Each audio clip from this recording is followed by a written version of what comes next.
Welcome one, welcome all to an ever picturesque Gold Coast evening here in California, here in Monterey Bay, where today's match is presented by Montage Health, a penultimate pilgrimage to the west for Pittsburgh Riverhounds on hand as they meet Monterey Bay FC here tonight in the USL Championship. Howdy folks, Peyton Keller here with Ross Davenport and Ross. Monterey Bay eliminated in the midweek as Orange County SC got that result against San Antonio FC, but still plenty of positive signs in year two for Jordan Stewart. Yeah, the first of two games to close the season for Monterey Bay here. If they could win at least one of those two, they have a chance to get their highest ever finish of 10th and jump above their state rivals, Oakland. Jordan Stewart carrying the momentum accrued at the end of last year, taking over as the caretaker into his first full season, and it's undeniable. There are good things happening here, still in play to finish as high as they ever have in the West, Monterey Bay. Yeah, got off to a great start, then only two of the next 20 starting in mid-July. Certainly things to work on. Nico Gordon, what a captain he is, 23-year-old. Born in Birmingham, only represented his mother's homeland of Montserrat internationally. Named captain this season, eventually only 23, his first season in the USL. Didn't play last game, and they conceded 4 to Tampa Bay. As for Pittsburgh and their part in this picture, they're playing quite well. Rob Vincent will be in the technical area again today, but this is a team that's coming off maybe one of their best wins of the season against Indy 11 in their last game. Yeah, sitting at 6, because you can see could finish as high as 3rd or as low as 7 3-points. Would be huge in their quest for a home quarterfinal. They are surging. Rob Vincent feels that they are maybe playing the best of the year at the right time. Nobody will want to see them in the playoffs as they have excelled up the table over the last month or so. Yeah, up and down season, a couple of rough patches, but come in tonight 4 wins in their last 6. Mentioned potential home quarterfinal. We know how tough this club to beat is at. My mark. At the hearts of their midfield and this uptick in play has been Bradley Sample. He's been on a long run of starts, getting his first assist of the year against Indy 11 last time out. Yeah, 24-year-old second year. Probably 4 assists as a rookie last year. On and off starter the first 2/3 of this season, but makes his 9th consecutive start in the middle of the park tonight. Measure look at that to his first assist of the season last week.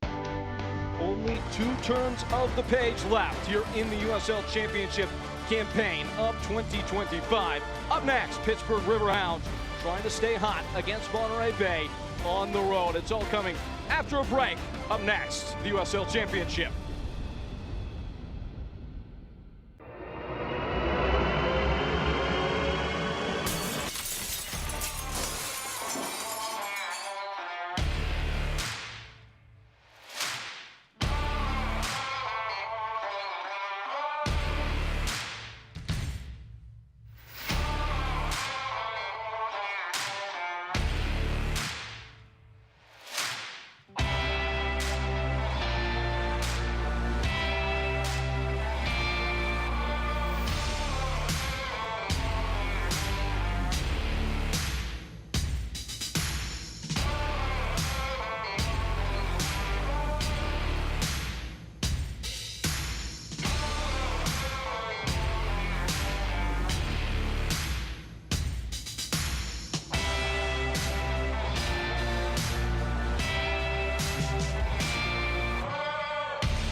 As Montage Health celebrates its 90th anniversary, we're taking a look at the past, recognizing how we started and where we are heading. Over the decades, we have grown from a hospital to an entire healthcare system. Today, Montage Health remains an independent, locally owned, nonprofit organization. We are proud to offer healthcare services for every chapter of life. At Montage Health, our history of excellence is rooted in a commitment to our community. That commitment lives on today and for the next 90 years and beyond. At Taylor Farms, our goal is to create healthier lives by creating healthy, fresh foods. A stronger community is a win for everyone. That's why each time the Monterey Bay Football Club scores a goal, Taylor Farms will donate $500 to a local nonprofit. Healthy goals, healthy lives. A more perfect union. We are Union! Monterey Bay and Pittsburgh Riverhounds at odds here in the USL Championship. Lineups fresh from the presses, and first for Jordan Stewart. Ross Davenport, here is how he has set up his group. West Fongook has been dazzling this year in the base of midfield. Yeah, 4 changes from that 4-0 loss to Tampa Bay a couple of weeks ago. Out go Mura, Lyons, Ivanovic, and Guzman. In come Gordon, Lara, Gutierrez, and Garcia. Monterey Bay eliminated from playoff contention with Jordan Stewart making some changes. The Pittsburgh Riverhounds, if it ain't broke, no need to fix it. It is the same 11 that they started against Indy 11. Yeah, no changes for acting head coach Rob Vincent. Bob Lilly obviously still on administrative leave. Griffin and Super coming off goals last week. Griffin is 5th, Super his 1st of the season. They both get the chance to add to those totals tonight. Maybe one of, if not the best, certainly one of the best 3 back threes in the division. We've seen that group pretty much the entirety of this backhand stretch of the year for the Hounds. Center official tonight is Gerald Flores. We are set, up and running. Pittsburgh have won 3 of their last 4, trying to continue what has been a trend in the right direction. Here on the road in California for the home side. Only 4 points from their last 6 matches. They have been hit hard a couple of those games. Most recently a 4-0 loss at the hands of a red-hot Tampa Bay Rowdies side. It's Peyton Gallagher here with Ross Davenport. We bring you in close at Cardinal Stadium. The late show in the USL Championship churning to life here on the West Coast. Yeah, one of 3 late games tonight. Orange County hosting Louisville, and Phoenix hosting San Antonio as well. Pittsburgh got some favorable results. Well, one favorable result earlier. North Carolina drawing with Rhode Island. Pittsburgh sits right behind them, and Indy 11 beating Loudoun right now 1-0. That would be a great result for Pittsburgh. Loudoun just 1 point ahead as things stand. Pittsburgh still with a great chance, as you mentioned, of that home quarterfinal. If they can pick up 3 points tonight, maybe need another 3 next week as well. Talk to people around the league, it really starts to become a pretty crystallized picture that this has maybe been the most competitive top to bottom USL Championship season to date in the Western and Eastern Conference. Pittsburgh certainly in the thick of those pursuing the home playoff places in the East. You remarked kind of in the break between our pregame coverage and the kickoff of this match. Just looking at the table and seeing Hartford and Loudoun in the top 4 is pretty jarring. No, who would have thought that coming in to the season? Well, both sides certainly showed signs of form last season. Stepped it up big time this year, but neither of those 2 teams guaranteed a home quarterfinal. Certainly neither want to travel to Pittsburgh, that's for sure. It would take a bit of a miracle for those 2 to drop to 5th. We'll see what happens next week as well. Still plenty to play for 3rd through 7th for sure. Even Detroit City, they'll face Tampa next week in a massive game. Felt like those 2 have come together in pivotal moments a couple times over the last couple of years. Speaking of coming together on the ball, Pittsburgh impulsed out of play. Just a quick look at the injury list for both of these teams, Ross.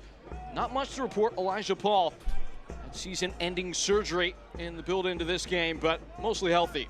Yeah, certainly a good time to be that status. Challenge there. Heavy challenge there. That injury report was brought to you by ROL&M Attorneys. Nothing to litigate in that moment, though, as the ball just spills harmlessly out of play.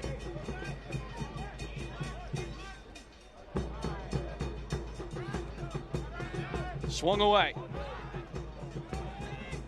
Both these teams will not be shy about pressing, both in similar shapes.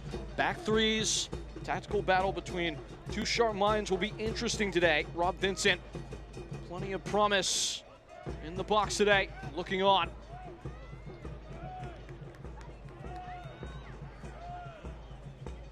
Pittsburgh team, this program has been so focused on their ultimate objective. Again, it is worth restating, you'll not want to see them come October and certainly come November. Always rounding into shape when it counts the most. I mean, Pittsburgh's not a welcoming place as we approach winter, Peyton. I would hazard to guess that that is probably a true statement. I think I'd rather be in Monterey in November, that's for sure. That is definitely a true statement. Well-shaped ball that was angled in towards Tyreek Scott. Loney coming in from FC Dallas, making some noise in recent weeks. Can attach himself there. Monterey Bay hounding the Hounds and getting it off them. Foul is called. Yellow card. Javi taken down by Vector. Didn't look like it was a whole ton of contact. We'll get a look here. A little harsh. Certainly a slight bit of contact. Vector was trying to claim his case that it was a bit of a dive. The referee bought what Javi was selling. Early card for that man.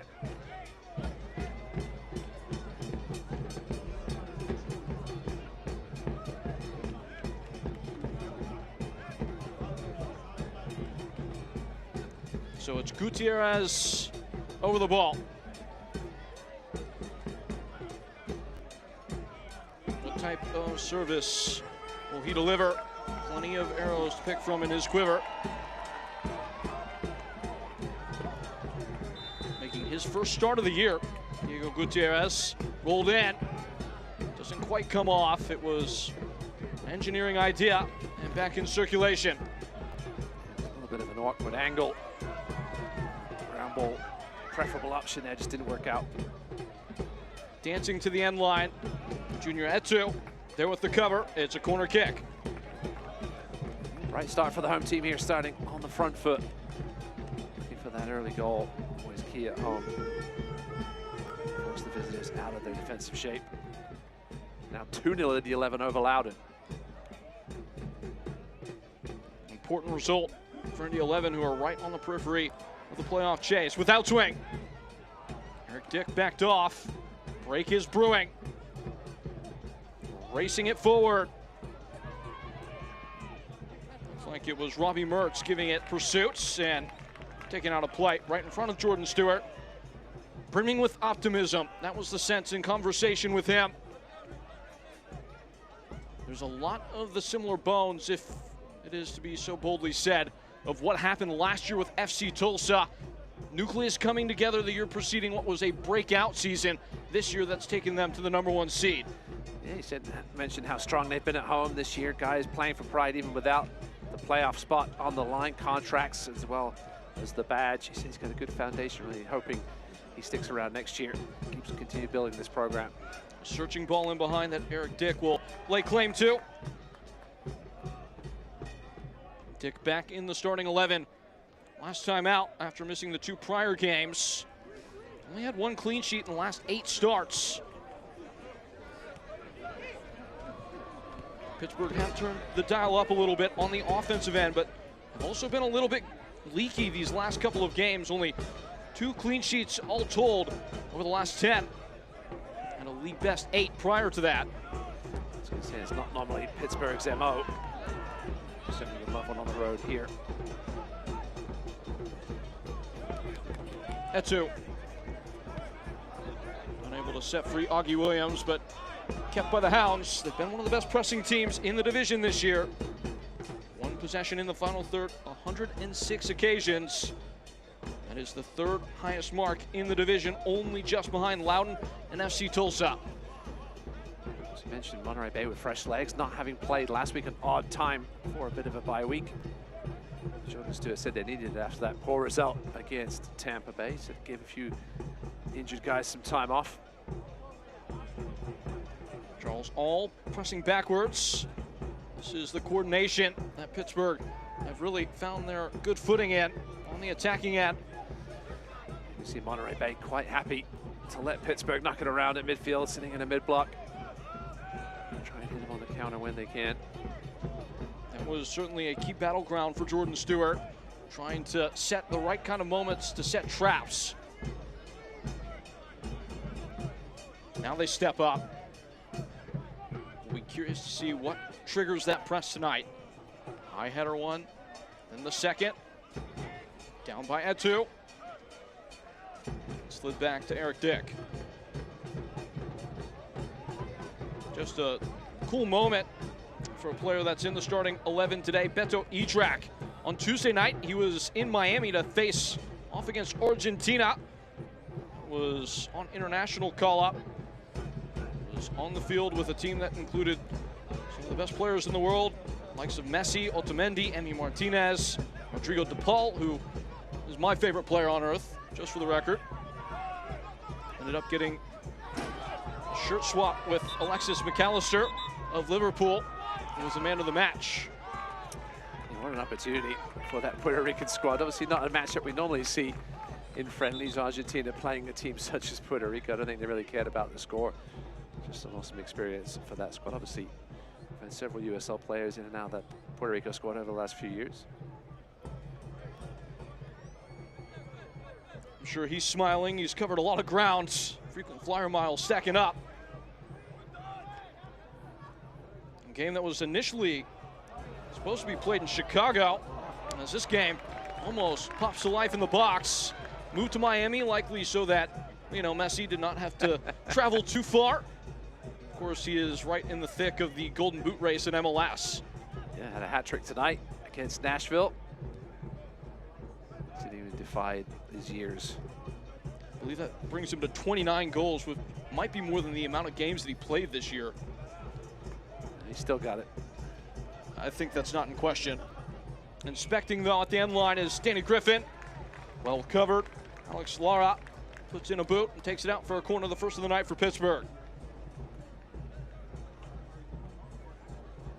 Nico Campuzano, Jordan Stewart was raving about him, what a season he's had between the pipes. So we all know that success starts with the spine of your team, including your goalkeeper, Nico Campuzano. Been a rock for Monterey Bay this season. Tied for the league lead in terms of saves this year with Hugo Farou. Swung in, low and driven, and lined back. It was Grant Robinson who walled it off. Mertz will go again. It was a well-spotted ball, just hits the ground harmlessly. Charles Hull. A switch of feet. Swiftly to the end line. Campuzano called into action, and he responds. Came across his goal a little late there. I'm not sure he was expecting that to end up anywhere near his frame. Campuzano having to scamper across. Keep that one out from inside his near post. Nervy moment for the man in pink. Campuzano, ball at feet now. Still not the most comfortable endeavor for him. Wes Fonguk picks up the pieces. He is the Rolls Royce at the base of midfield. Now really shifting into fifth gear. It's Monterey Bay. Numbers back behind the ball in force for Pittsburgh. Impressive transitional defending. Yeah, the coach knows how important transition defense is in this league. Finding a bit of an awkward spot, and it's met by Vactor, who keeps his cool.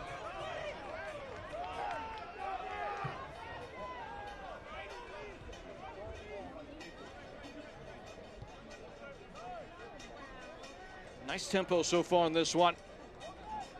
Only a quarter hour come and gone. Monterey Bay eliminated in the midweek by way of results out of their control. Orange County, their victory against San Antonio, all but took Monterey Bay out of contention mathematically. They still can't secure a higher finish in the table than they ever have.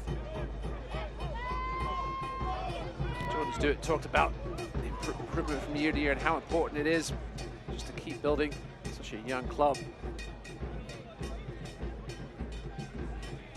His first managerial charge, Jordan Stewart, taking over last year midstream as the caretaker with Frank Yallop stepping away. Monterey Bay in their fourth year of operation and on the up.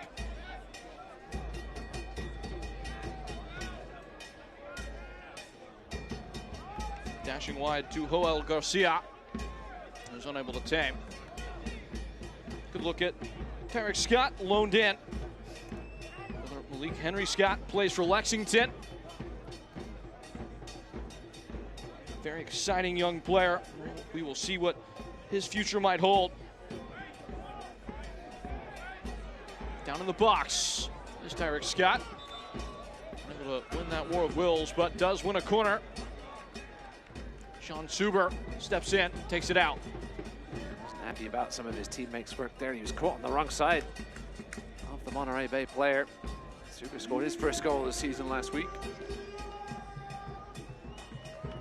It is a bagel corner kick. trying to take that bagel off the scoreboard, Monterey Bay.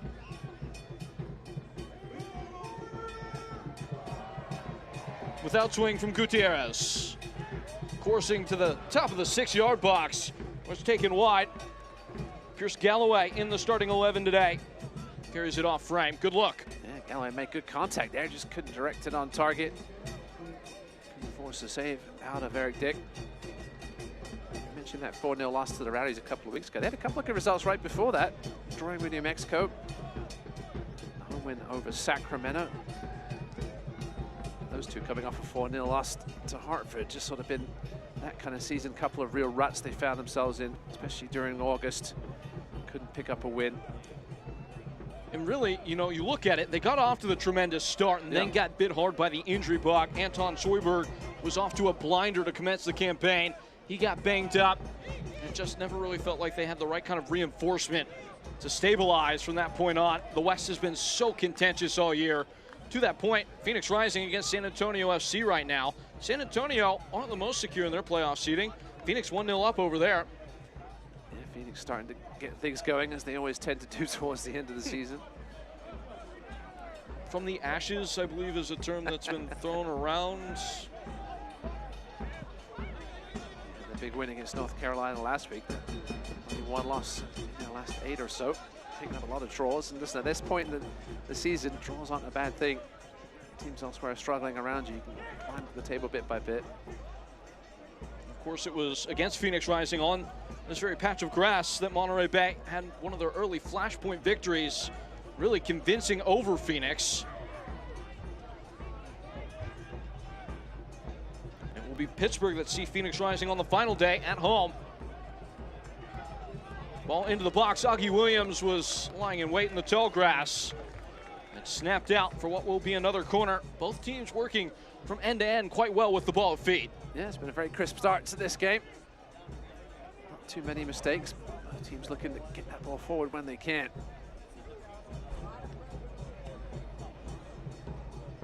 Bagel corner kick.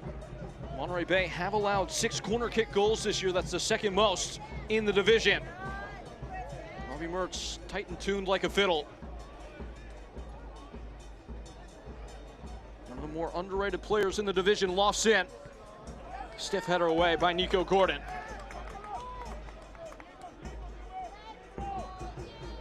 Robbie Mertz, 60 touches last match against Indy 11, his most in 12 games. Always feels like he's making the quiet impacts in a contest. Team leader in terms of tackles and tackles won. Open play crosses as well. He is their great connector.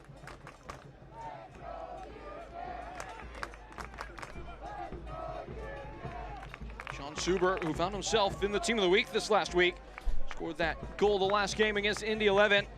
First goal of the championship campaign for him.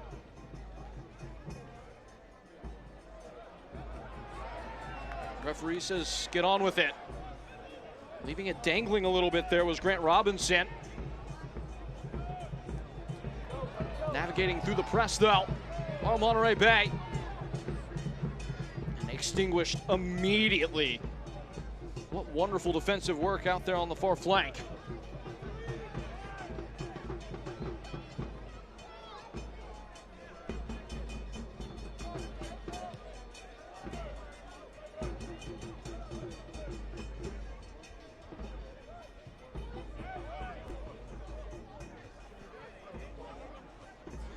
At 2 Rising. Now Augie Williams onto it. He hasn't been too involved so far. 8 goals for him on the year, one of the league's all-time sharpest strikers. Year on year, it just feels like he's able to sign his name across whatever front line he's involved in. Fun fact that came up in preparation for this game, the league's all-time leader in offsides, which was something that was interesting to pose to both coaches. It's not really because, and this is quite obvious, a player doesn't last in a league like this that long if they aren't making the effort to get back onside. Has that kind of fox in the box cunning to maybe sit behind the last defender, just kind of wait there in the blind spot, hop back onside and try and cause problems that way. Listen, you're going to get your timing wrong now and again. When you get it right that one time, what matters. Here's Johnny on the spot here as advantage was played. Lost the plot in the end. Referee will go back, it looks like, and assess a yellow card. Charles all the one down in the heap.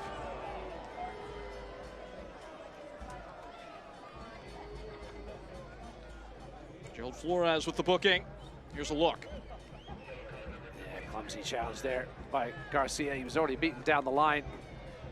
Had already committed, left that leg up, knew exactly what he was doing there. A yellow card is finishing. It will, though, be a throw for Monterey Bay because that advantage was allowed to expire. Brought to you by Well, Garcia's going to see his name scribbled in pen.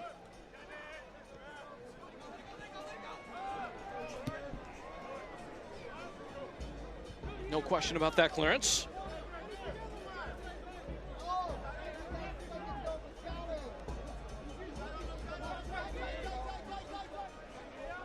Clean but quiet so far. Yeah, obviously not a ton of chances.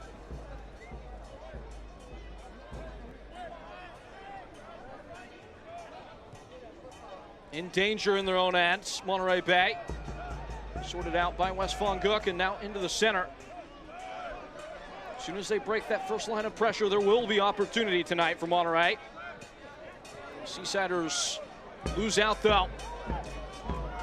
Bradley Sample snatched the ball up, and now Augie Williams thickens the plot as he races in behind and is met by stiff resistance. Nico Gordon, that's why he's got the armbands. Big physical presence, Nico Gordon. Well-timed tackle there. Monterey Bay with the only shot so far, that off-target header from Pierce Galloway back in the 15th. Now, it's not Nico Gordon's first time captaining a team, Ross. He was a captain at youth level with Birmingham City. You know who was on that team? Go on. Jude Bellingham. He's all right, that guy. I think he's done okay for himself. Can't get in the England squad right now. Now they're playing so well, but I think we might see him stateside next summer. Yeah. At two. Into the path of the oncoming runner, who has lifted the flag for offside. Alexander Arita, as well as Bavik Dut on the linos today. James Ewer is the fourth official. The USL on the CBS Sports Network closes out October with a championship Western Conference showdown. Playoff-bound New Mexico United take on Oakland Roots tomorrow, October 19th at 5 p.m. Eastern. Again, that's on the CBS Sports Network.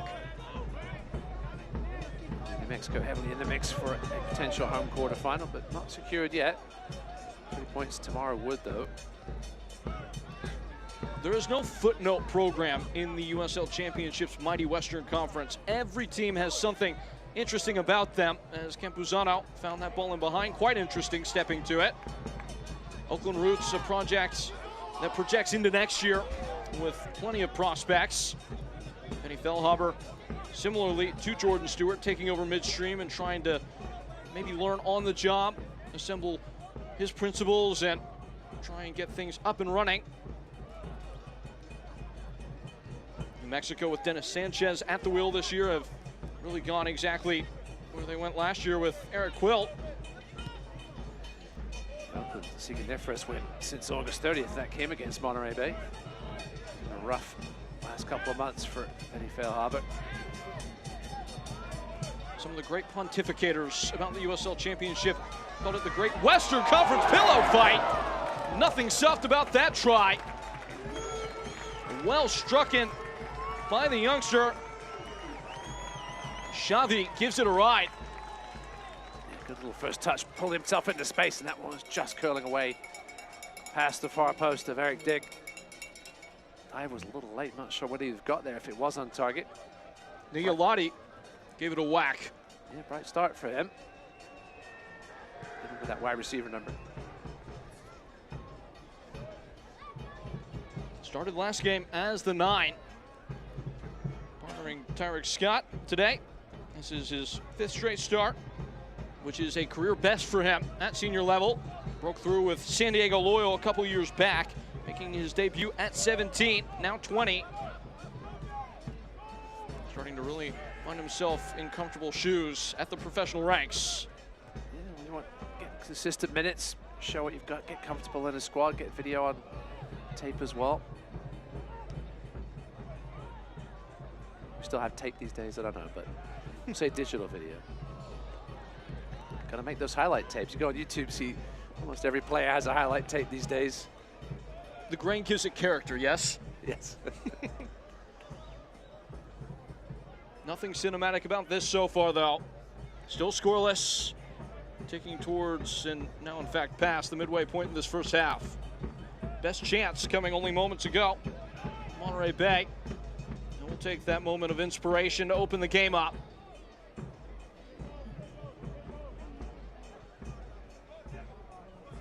Stepping in front and able to wall it off.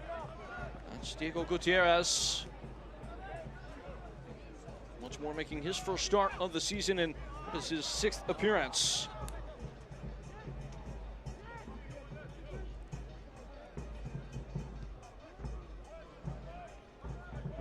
Probing down the far side, aimed in for Augie Williams. Never got full purchase of it, and it's because it was blocked out. Yeah, good defending once again by Nico Gordon, getting goal side of that man. Making that front post run, was looking for that little slight touch to redirect it on goal. There are many pelts on the mantle of Augie Williams. Monterey Bay is one of only 3 active teams he has not scored against. I'll let you guess the other 2 on the other end of this corner. Corner kick. Put me under pressure.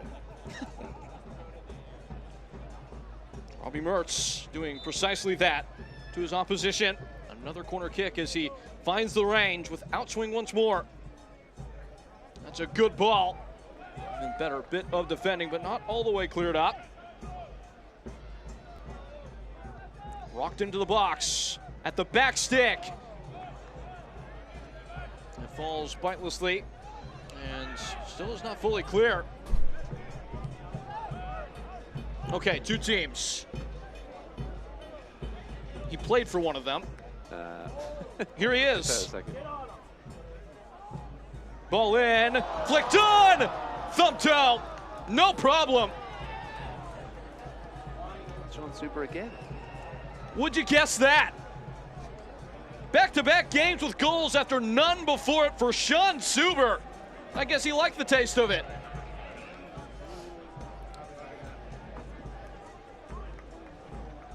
Quiet in the crowd here. Here's Williams. He's back to goal, laid it off. This time Sean Suber, defender, finding himself wide open at the back post, looking like a striker. You'd expect him to score with his head like he did last week. This time with the foot, and he's not going to get many easier than that.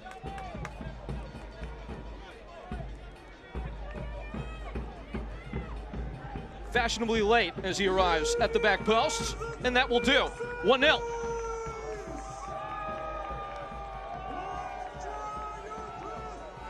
All to do now for Monterey Bay. Pittsburgh continue to pile up the offense. Big early goal on the road. May force Monterey Bay to come out of their shell a little bit. It's not just yet, a little early to panic. It might be if this turns into a goal. At the top of the box, it's all.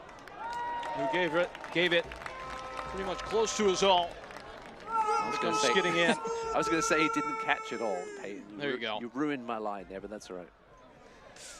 Charleston Battery? That's one. That is okay. one. Another one is a newer team.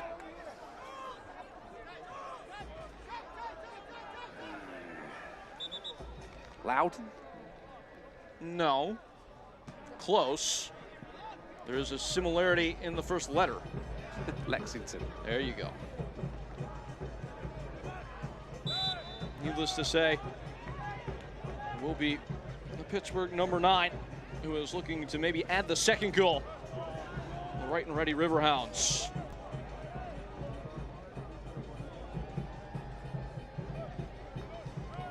Wes Vonguk, a chance to maraud into the attacking half and muscle a ball into the box that just skips breezily across the bow of it. Looked like the oncoming Diego Gutierrez. Gutierrez had a surprising amount of space when that ball hit the turf. It just had a little too much juice and it skipped all the way through to Eric Dick. Finding the soft spots. It's been interesting how teams have manufactured overloads against both these squads all year. Numbers obviously a little bit different with 3 at the back compared to 4. saw on the goal for Pittsburgh, it was just an overload of numbers, overwhelming force in the box. I saw Suber stab it in at point blank, out for a throw-in.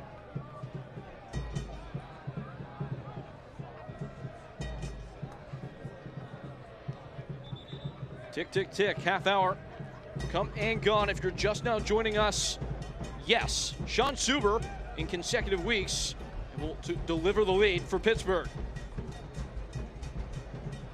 Watch the USL Championship in Spanish on 2DNA, the nation's leading Spanish language sports network. Charleston Battery take on Birmingham Legion on Saturday, October 25th. That's at 5 p.m. Eastern on 2DNA. Go to USLChampionship.com for the complete USL TV listings. Loudman pulled one back against in the 11. So 2-1 there with about 10 minutes remaining. Pittsburgh fans will certainly be hoping Indy can hold on there. You've seen a lot of the league this year. Who would scare you the most if you're, let's say, of the ascendant clubs in the league? Charleston, Louisville, they'll be the presumptive favorites coming into the postseason. Man, I don't think I want to play Hartford with the way they've been playing. Obviously, had their loss to Tampa Bay earlier today. I don't think I'd want to play them. You know how it's when you're one of the top 2 seeds in either conference, it is tough. Hartford may sneak in there to that 3rd, ahead of Pittsburgh. Speaking of Hartford, who they may not want to play, Pittsburgh Riverhounds are one of only 2 teams to beat them since July 19th, as foul is called. We'll get an interesting test for Hartford on the final day. So we'll see Louisville, who've only lost 1 game. Feels like that maybe hasn't been said enough this year, how impressive an almost invincible season has been. After having one of the highest point yields in the league's history the year prior, bowing out with a crash ahead of the conference final. Charles All comes up with a limp. Yeah, listen, the playoffs are a different animal. Tulsa obviously having a sneaky good season as well. It's not with the playoff experience of many teams, though. Bradley Sample sorting it wide, now on the foot of Mertz. Biasi.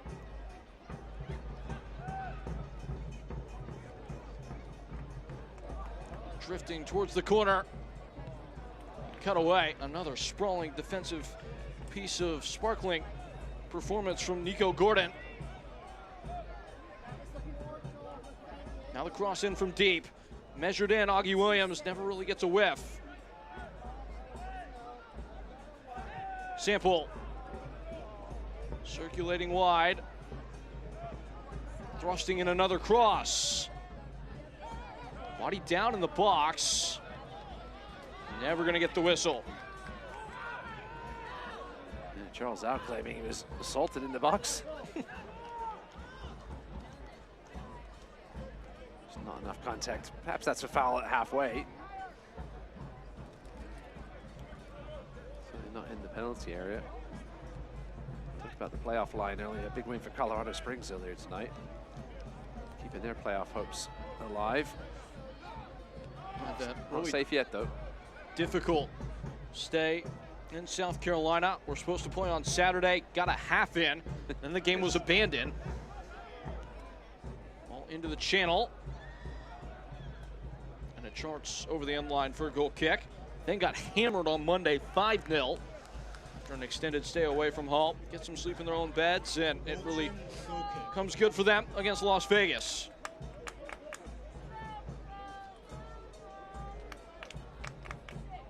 Select is proud to be the official match ball supplier of the USL Championship. From the Academy to the big league, Select is there every step of the way.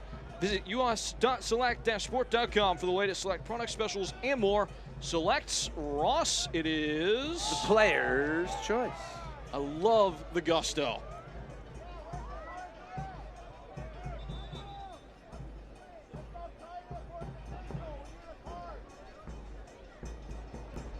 Still waiting for Monterey Bay to really come out of the shadows and play a more central role.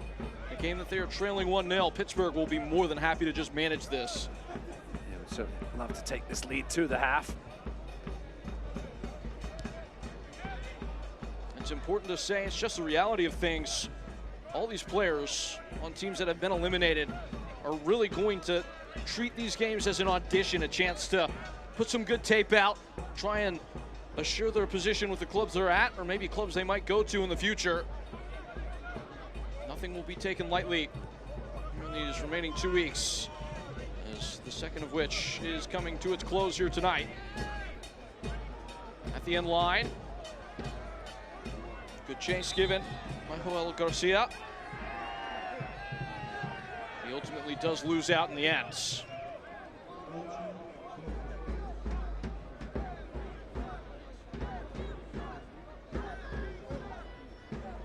Pittsburgh with the edge of possession, 59.5% so far. Turned that into 4 shots, including a couple on target. Monterey Bay still seeking their first shot on frame. And I think that's an important note there. There is probably a misinformed preconception of what Pittsburgh is, this ironclad, deep-sitting team. They have been a little bit more expressive this year. Speaking of expressive, bouncing bundle of hair, snapping the ball up is Sample. Just has a hack at it. What a touch from Mertz to keep it on. One stat that stands out to me so far, 51 final third entries for Pittsburgh, only 15 for Monterey Bay. Playing on the back foot for most of it. They have had a couple of good chances though. One sent Eric Dick sprawling to his right, just off target. They're just painting passes right now. All.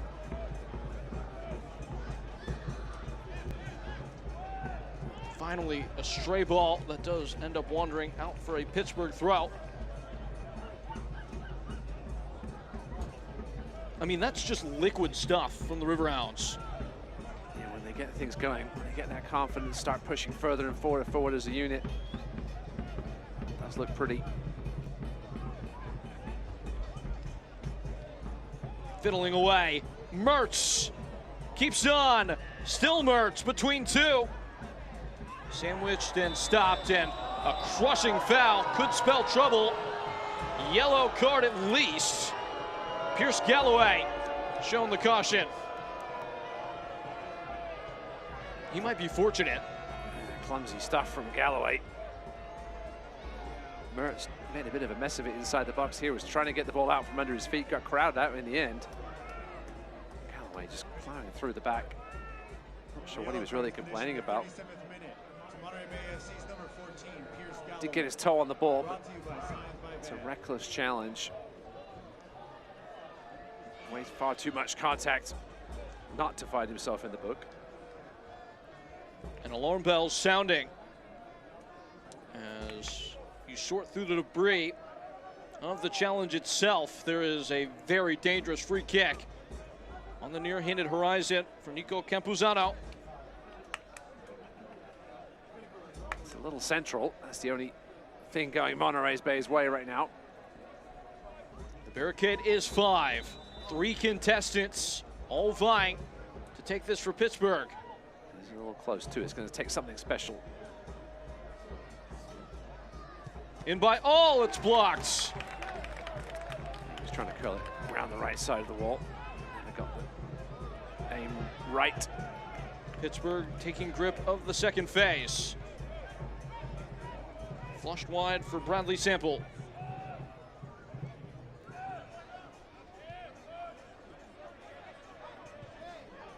Swept in. That's easy enough for Nico Campuzano. Scouting ball up ahead towards Xavi.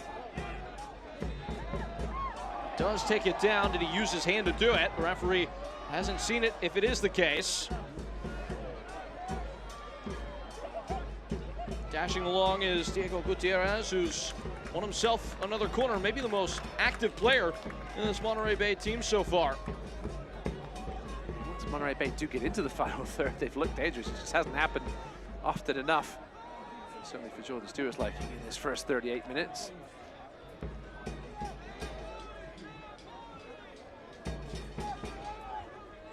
Pittsburgh, 3 wins, 3 losses when scoring the opening goal away from home this season. Into the short corner. And able to dodge the punch is Eric Dick at the near post.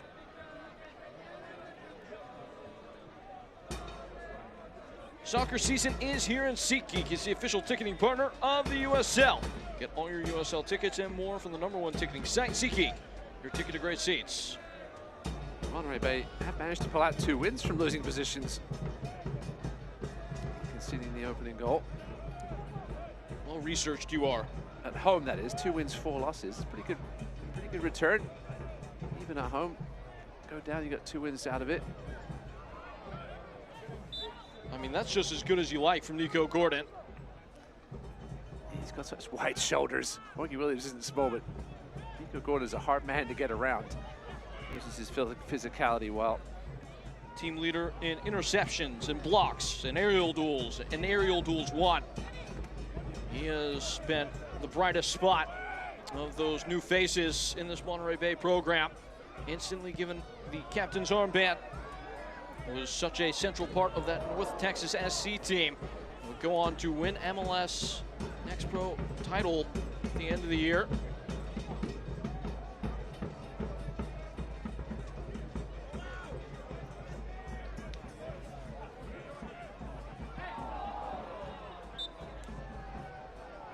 What's happening here? it was a bit of clumsiness from Diego Gutierrez, just a silly nudge from behind.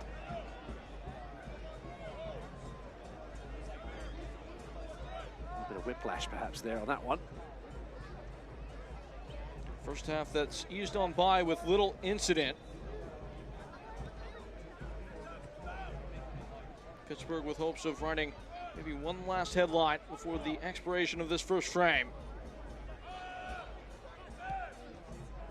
Weaseling to the edge of the final third.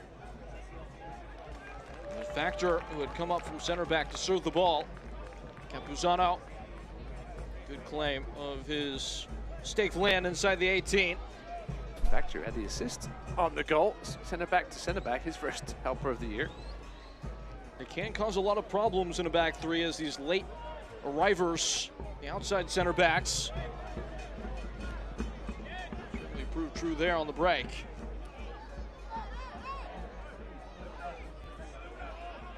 Seems as if the wingers, by intention or not, have traded sides for Pittsburgh. Robbie Mertz saying over here after the restart of play moments ago.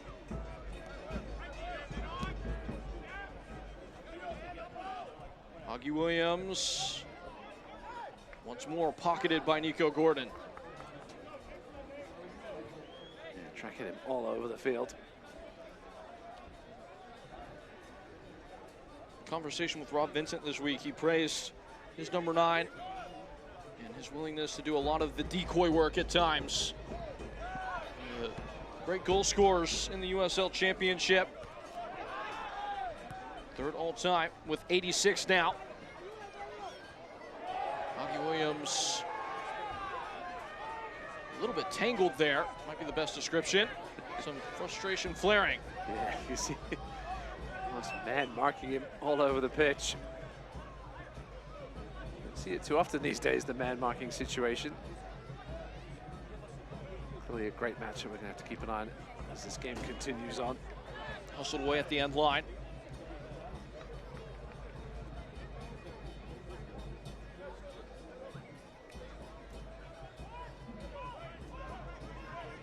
Crisp and Kelp. Bargoed at the end line. One in the final third. Factor swerving in. Still swirling at the top of the box. Break could be on. Something that's been a strength for Monterey Bay this year. Not enough harmony in that moment, though. Now in the pocket is Mertz. Plastered wide. Junior Atu. His cross brought back for a throw or maybe a corner.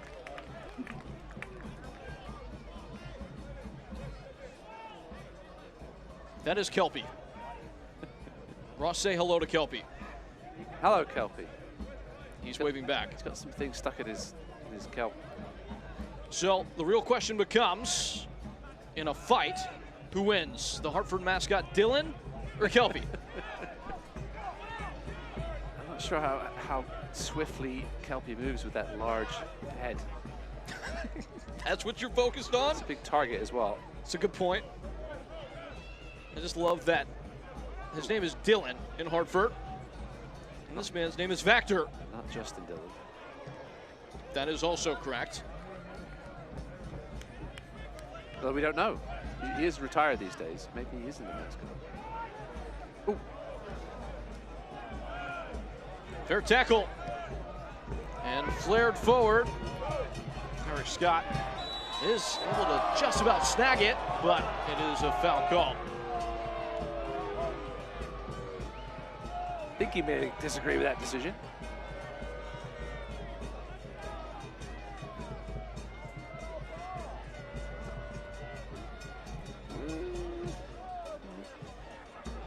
Yeah, actually had a position.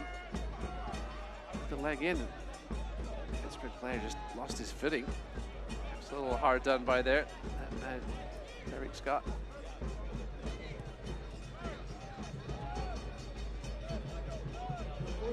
Only the single moment of stoppage time. Been free flowing. Weren't lying to you earlier. Referees concurring with that assessment.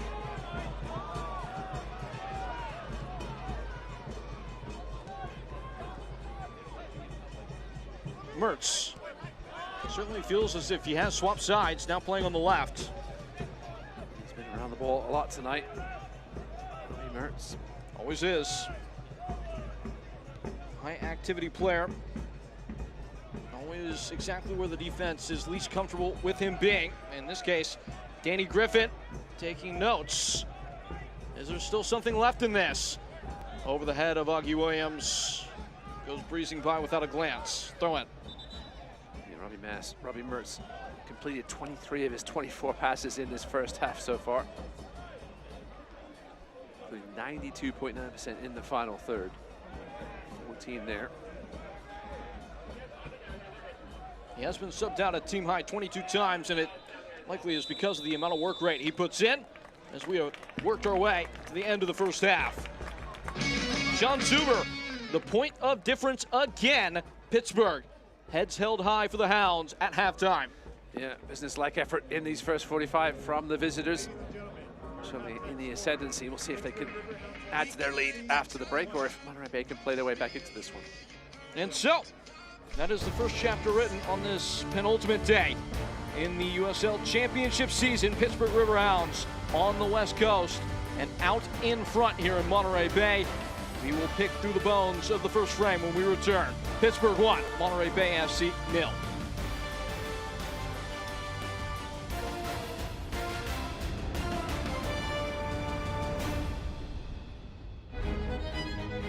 It all starts with a spark, an idea. That idea ignites into a dream. The dream sharpens into a vision. The vision fuels a process. And through relentless craftsmanship, that process is forged into reality.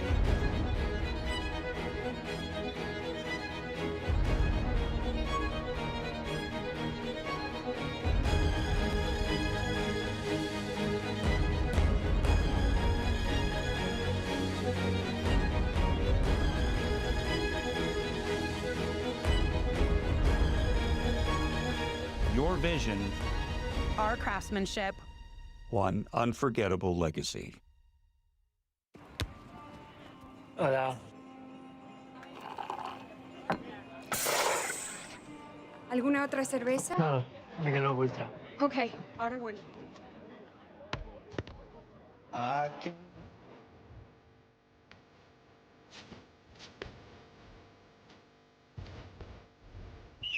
Mr. Messi. Make it look ultra. Cerveza light superior. Are you paying too much for your car insurance? Call Coast Auto Insurance to receive a free quote and see how much you could save. Coast works with over 50 different insurance companies to make sure you get the best rate for your car, motorcycle, home, or business. Coast is a local company with local people. We do vehicle registration, SR22, and insurance for Mexico. Call Coast Auto Insurance today for a free quote and see how much we can save you. Or go to coastautoinsurance.com, where your peace of mind is guaranteed. SeatGeek is the ticketing app for fans like the High Five Strangers guy, game-winning interception, first down, just a nice, solid tackle. If you're in arm's length, you will be swapping skin with this extrovert. You see, he knows SeatGeek got him a great deal on tickets, so he can focus on what he does best, smacking palms. SeatGeek handles the tickets to sports, concerts, and more, so fans can fan. Here at the break on Cancer Awareness Night here in Monterey Bay. Plenty of exciting signs going on around the league in terms of the development of new stadiums. A good one here in Monterey Bay at Carnell. An update on what's going on around the division coming to you now.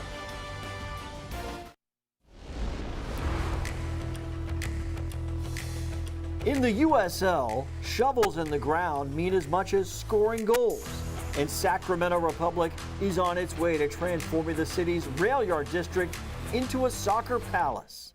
The same is happening in the Motor City, with Detroit City's new home clearing way for stadium construction.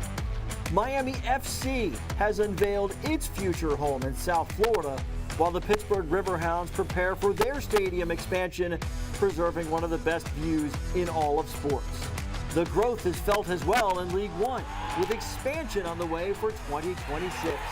The scene changes daily at the site of Fort Wayne's new home, from clearing the area in early June to the sweet site of concrete and steel in mid-September. All watched closely by Fort Wayne's Director of Communication, Justin Cohn. Thousands of people literally drive past this thing every day. So how cool is it for everyone to get a chance to see this thing every single day get closer? Yeah, it's really cool. It's ideally located for people going to and from work, or they're driving down to Indianapolis, and you're seeing it in really at a rapid pace come up. So you're really seeing a lot of the facade of what will be the stands start to come up. I look at the renderings. First thing I notice is this gigantic video board. So give me some of the neat things about that, because this might be the best thing in League One for sure. Yeah, I mean, the scoreboard is something I'm really excited about. It'll be the second longest scoreboard in the entire state. So that means it eclipses an NFL stadium. You're going to have a lot of options at Fort Wayne FC Park in terms of watching the matches. There's a lot of possibilities that you can do with the scoreboard. Fellow League One expansion club Boise is seeing its vision take shape as construction at the park at Expo, Idaho is full speed. And longtime League One club Greenville Triumph has kicked off construction at Bridgeway Station.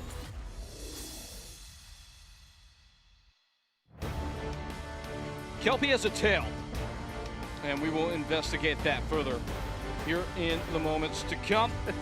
Here at the half, Pittsburgh 1, Monterey Bay 0.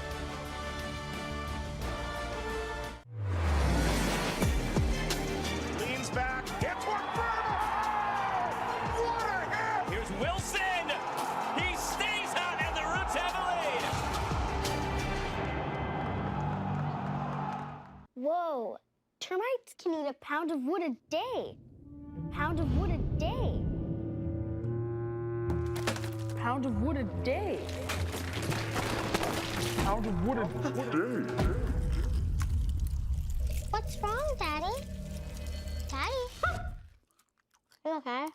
Keep termites out of your home and your head with our premium guarantee that covers up to $250,000 in new termite damage. Before panic shows up, Terminix it.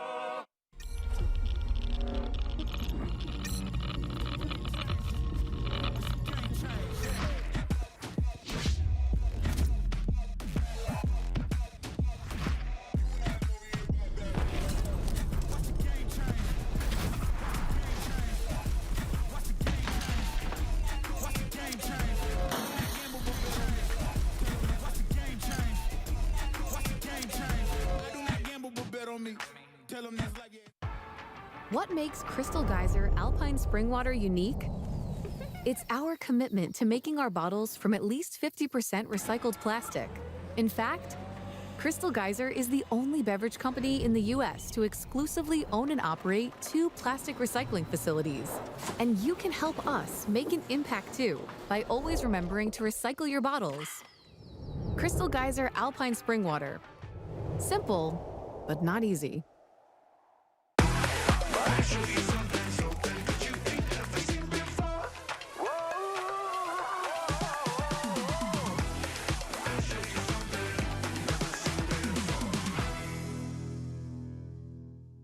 As Montage Health celebrates its 90th anniversary, we're taking a look at the past, recognizing how we started and where we are heading. Over the decades, we have grown from a hospital to an entire healthcare system. Today, Montage Health remains an independent, locally owned, nonprofit organization.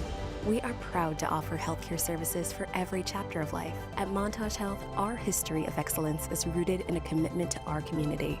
That commitment lives on today and for the next 90 years and beyond. Here at the intermission, Pittsburgh Riverhounds, Monterey Bay SC, 1-0 to the roadside. As for the news and notes from around the division, here's how things are shaken down in the USL Championship, and Louisville City continue to just tirade through the league. Back-to-back Shield winners. Congratulations to them, as well as Tulsa. They get their first home playoff game in club history. Have to feel great for their fans in Oklahoma. So many players in the USL Championship and League One involved in qualifying for the 2026 World Cup. No different Rubio Rubin with Guatemala. Yeah, it'll be interesting to see how many we actually see in the actual finals next summer. Guatemala have an outside chance still, I think. As for what's going on around the league today, the scores as they roll in. These are the scores from earlier today on Saturday. Charleston, Detroit 1-1, particularly pertinent for Pittsburgh.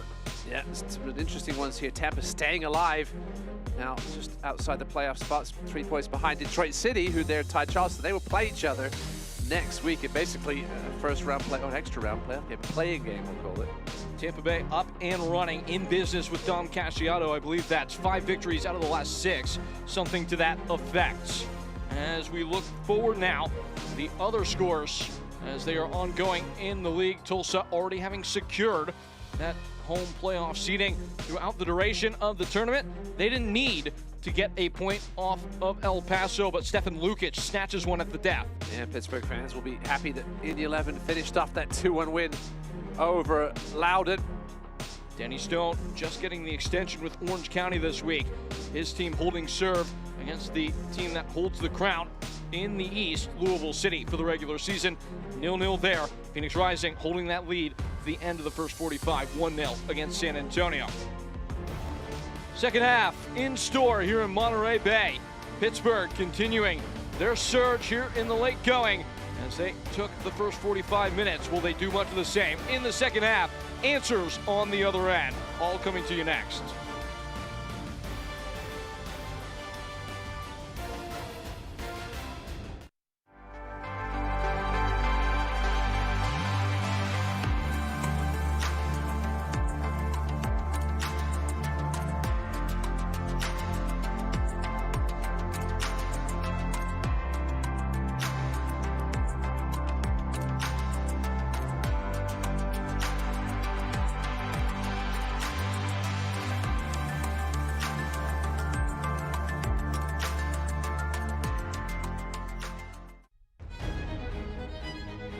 It all starts with a spark, an idea. That idea ignites into a dream. The dream sharpens into a vision. The vision fuels a process. And through relentless craftsmanship, that process is forged into reality.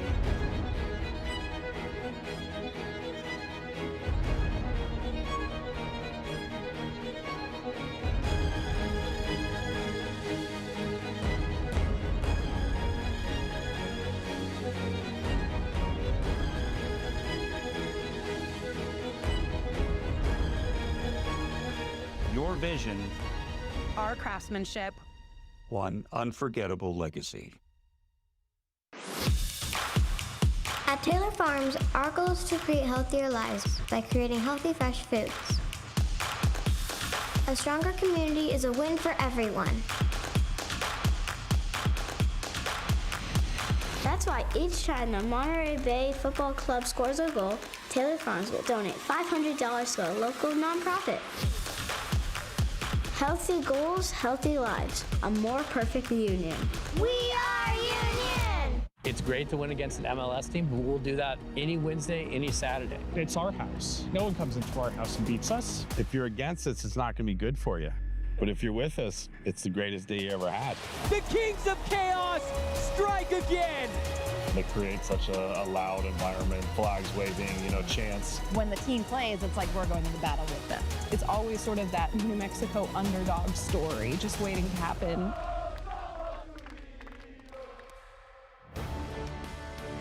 Into the second half we go. Only so much left in this USL Championship regular season. 3 has left, 1 half gone today. First half highlights here in Monterey Bay.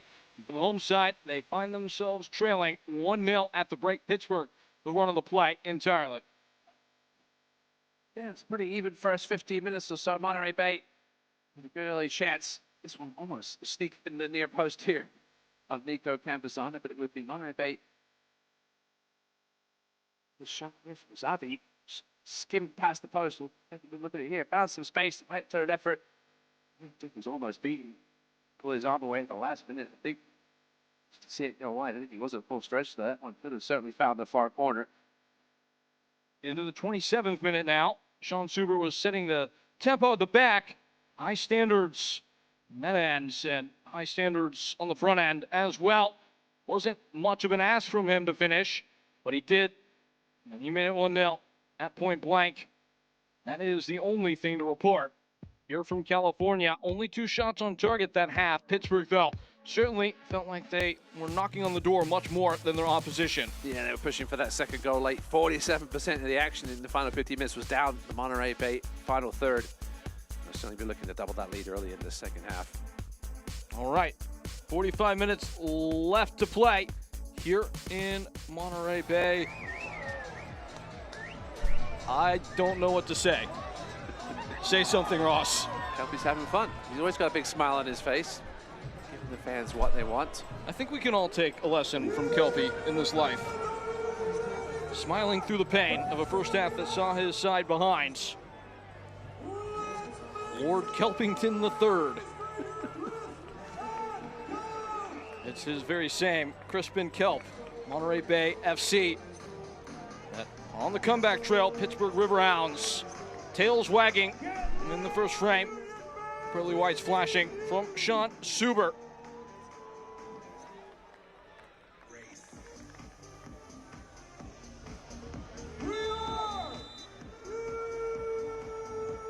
In motion. Unchanged, both 11s. Monterey Bay have 1 more game. That's against Las Vegas Lights. On the other side of this equation, Phoenix Rising waits for Pittsburgh Riverhounds. That will be a very interesting game on decision day. Nagulati. A well-weighted ball in for Tyreek Scott. His shot's blocked. Firing a goal. A late arriving Johnny Klein. We've hardly seen him for the first 45 minutes. Nearly popped up in a big spot there. Yeah, getting involved early. Xavi, once again, the catalyst on this goal-scoring chance as he was most of the first half. Initial shot was deflected, fell to Klein. It was a good cut back inside, had tons of traffic to go through. Eric Dick saw it well enough, though, to be in the right position. Claimed it easily. Former St. Louis City 2 man. Was coached there by current Portland Hearts of Pine head coach Bobby Murphy. Klein starting the year with Charleston Battery, but talking to Jordan Stewart, feels like, and I know we talked about the nucleus earlier, it seems as if Johnny Klein is in the plans for this program. Monterey Bay going to get him where he was being a little bit underutilized on a loaded Battery team. Yeah, Jordan Stewart said he's very smart, good at finding the spaces he did there on that goal, getting into pockets of space, even though he's small enough to get his head on it as well. You mentioned didn't do much in that first half. Obviously looking to get involved early here in the second 45. Stooping towards the touchline is Mertz. What a tackle from Grant Robinson. Timed that perfectly. Nagulati is dragged back. Imperative belongs to him, though, as he zags away. Now he's undercut a second time. And away from the scene of the crime. Why is Augie Williams being booked? It wasn't him that fouled.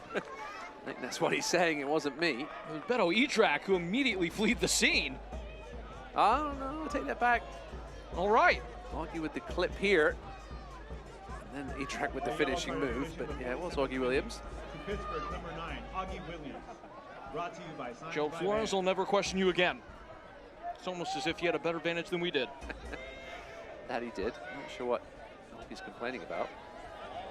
Certainly was enough contact to knock him off his stride. There were about 3 challenges in that sequence that could have warranted the booking. Hackles raised, though, for Monterey Bay out of the dressing room. Belongs to Diego Gutierrez, the Omaha native. Flashing to the back post, met in the air.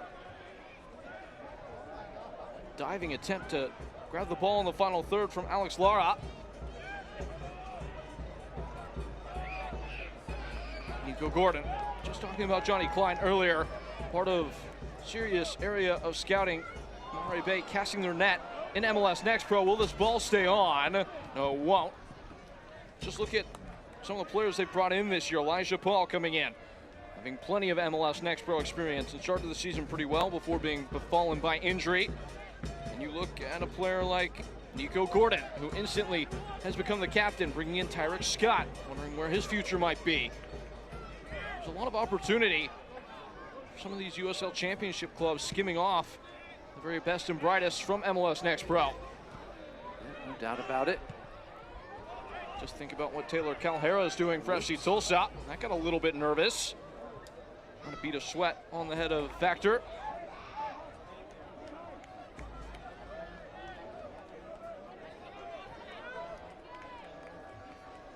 Eric Dick trying to slow things down here. Monterey Bay have come out brightly these first 4 minutes in the second half. Get more on the front foot. And there's power aplenty in the reserve.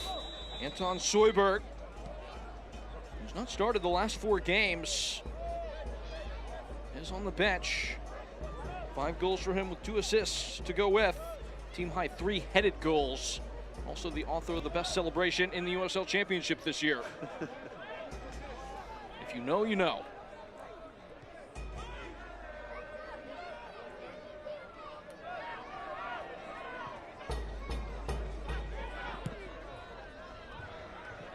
Oh, a cheeky little flick.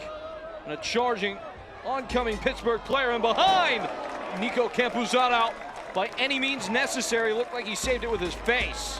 It was Biasi who was needling at that uncomfortable point in front of goal. Campuzano looks a little bit shaken.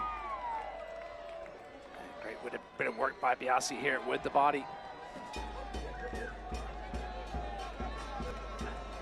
Shoulder charge. Oh yeah, right off the Campuzano's noggin.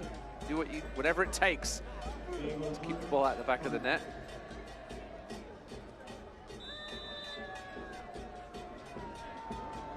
A heady bit of goalkeeping. Served in. It stings the face of a Pittsburgh player this time and is still there in the box for Vactor. Twirling is Augie Williams. Funneled away. Fabulous first touch from Charles All. It just skids beyond the reach of Augie Williams, who is making a smart run.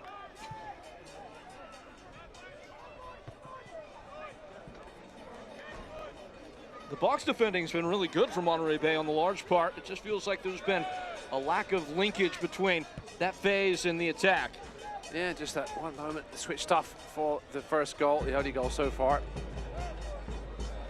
Weird one, because he expects Sean Subi to be showing up there at the back post unmarked. Wes Vonguk has not been heard from in midfield, all but taken out of the game entirely. It sits up.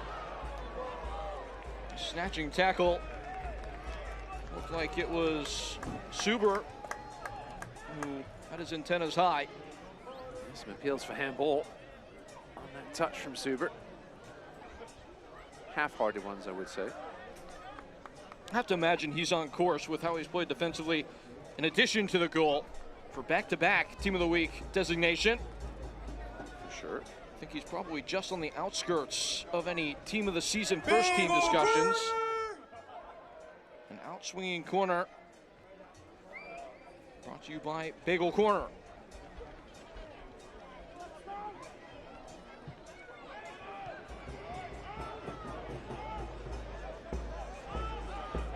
bagels on the mind.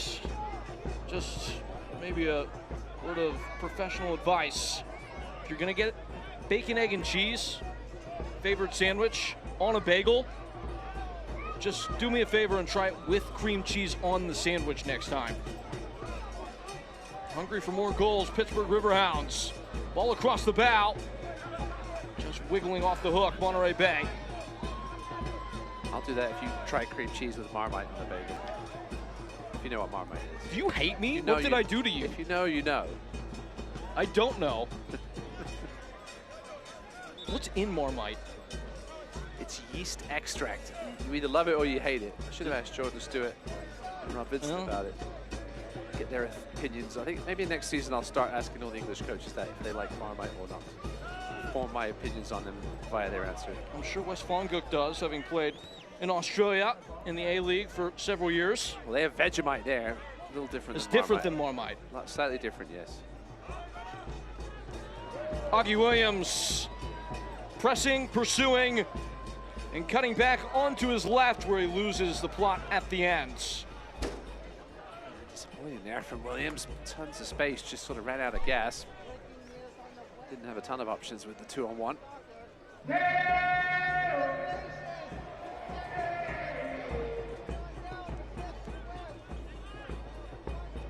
Edrak.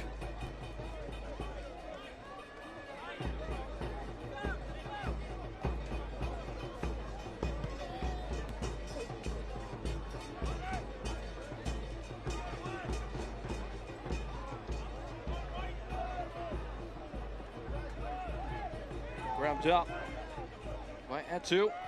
And convening in the middle is Danny Griffin. Scaling towards the final third, the Hounds of Pittsburgh. Seems Robbie Mertz has stayed on that now far side. Started on the flank, ball currently inhabits Biasi.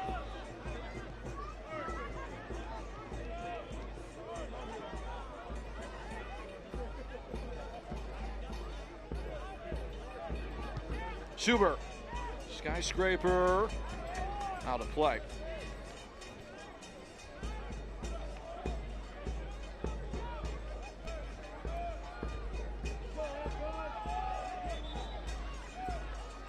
Pittsburgh have sort of had their moments in this game where they've looked great. They've had their moments like that where they just give it away a little too casually. Anton Soyberg prepped and ready. He's got the match shirt and he's by the fourth official. Very exciting forward from Denmark. Early call to the bench here for Jordan Stewart. Not wasting any more time to try and get back into this game. A little more front foot going. Here's Johnny Klein. Mayele Malongo, another one of those substitutes being put through their paces. It's going to be a three-way change here. At a glance, it looked like Moby Fair was the third of that triumvirate.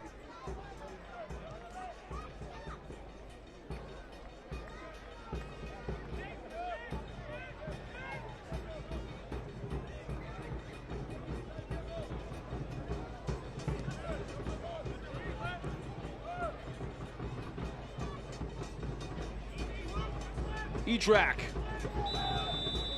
was able to pick up Augie Williams between lines. Ball got away from Augie. Play is summoned back for an apparent foul. Maybe a window for that triple change in Monterey Bay. Day done for Tyreek Scott. He makes the opening for Anton Soyberg.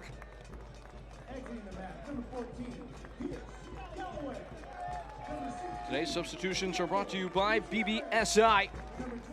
And maybe Anton Soyberg can bring the missing boom for Monterey Bay FC. It is Mayele Malongo, a gifted dancer.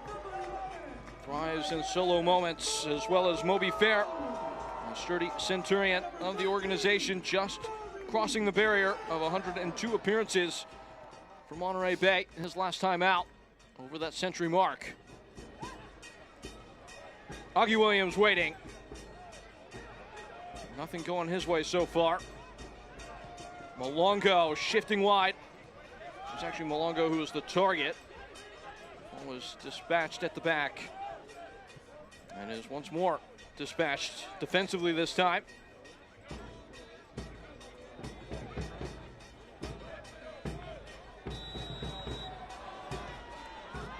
Malongo, an instant whirling dervish, foul given. Yeah, clumsy there from Malongo, the sub, not the place to be giving away a free kick. You're down 1-0. Player that's fought really hard to carve out a career. Most recently with Chattanooga Red Wolves, USL League One. It was the first time last season he had ever been on a multi-year contract, just living season to season. Made a good first impression though here in the USL Championship in 2025. First time in the 18 these last couple of games. He will dig in defensively ahead of this just beneath the hour mark free kick from Mertz. Campuzano sent retreating. Clearance is a bit half-hearted. It's because it's taken a deflection. Down in a heap is Beto Idrak. Team leader in blocks for the year. Fortunately for him, that is not the kind of block they're looking for. Best deliveries here from Mertz. Ooh, right in the midriff. He's gonna need a second.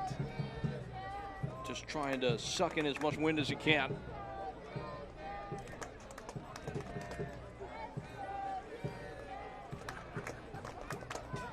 Just stirring about.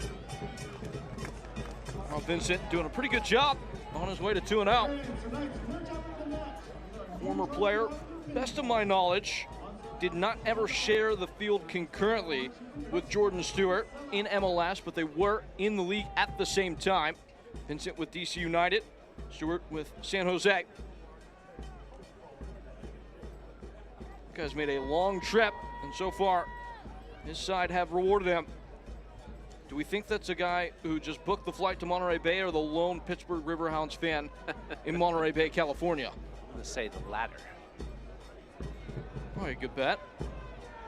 Listen, yeah, Rob Vincent, we obviously don't know what's going on behind the scenes in Pittsburgh. Rob Vincent with a shot here to show what he can do as the main man. He's off to a great start, as you mentioned, other than that loss to Miami FC, which was a little worrying.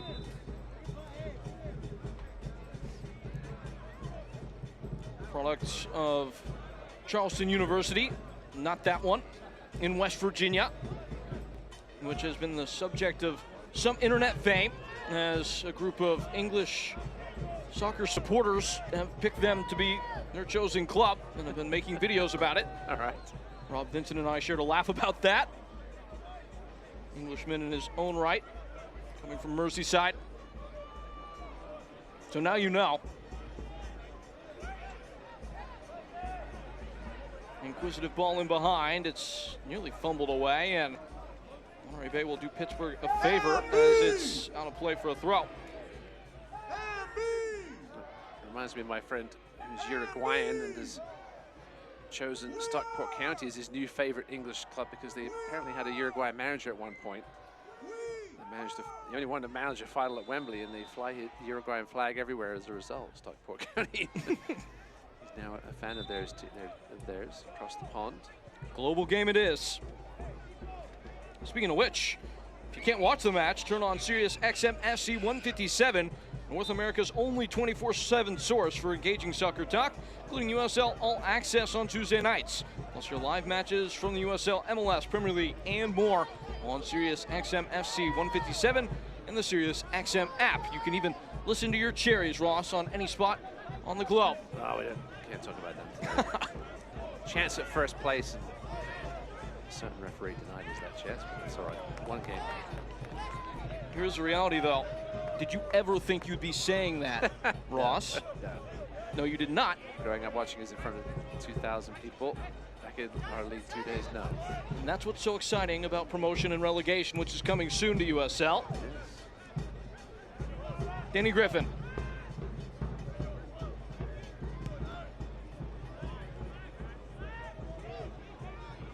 Pittsburgh's XG now 1.28, Monterey Bay 0.28. Tells you the story there. One goal difference. One goal the difference the main score that matters up top there. Eric Dick, his biggest issue today is just kind of trying to look as good as he can in goal. He walks around and watches the game unfold in front of him. One shot each here in the second half.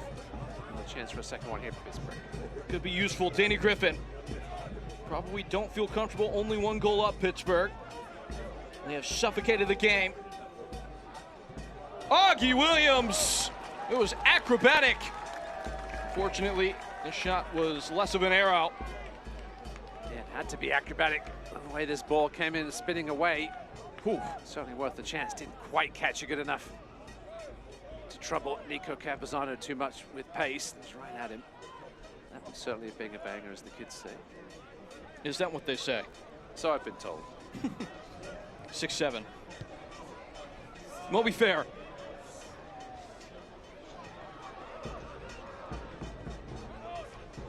A duck and a dive from West Vonguk. Oops. Nearly a bad giveaway. In fact, it is. Robbie Mertz with the sense.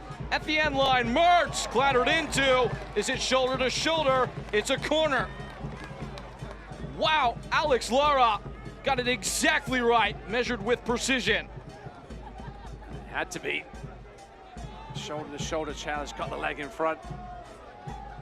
It's a beautiful bit of technical defending from Lara. Had to be perfect, or otherwise referee Flores was going to be pointing to the penalty spot.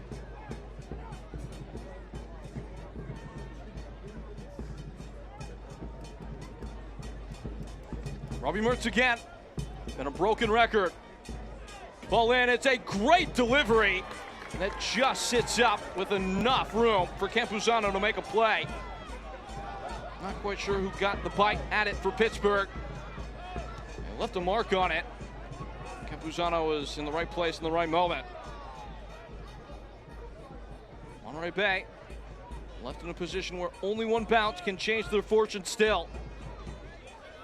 Pittsburgh have missed that ruthless edge that they've benefited from so often in recent weeks. Malongo. Maele Malongo.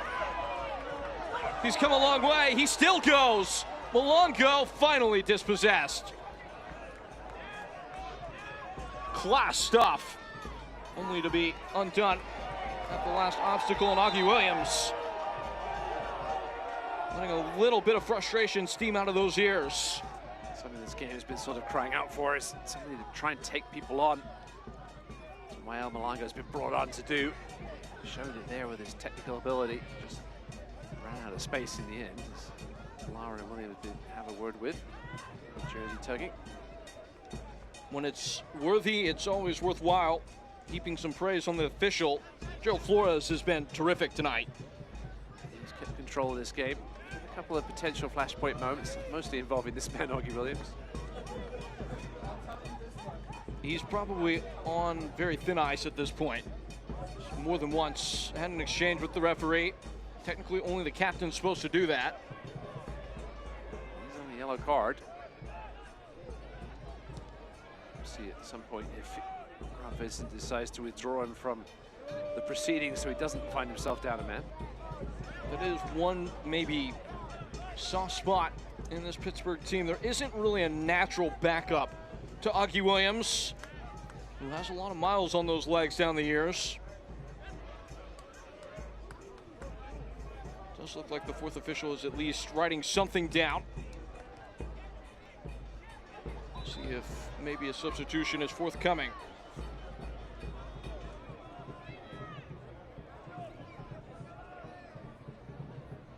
That triple change really hasn't altered the topography too much of the game from Monterey Bay. No, it's been the same old story.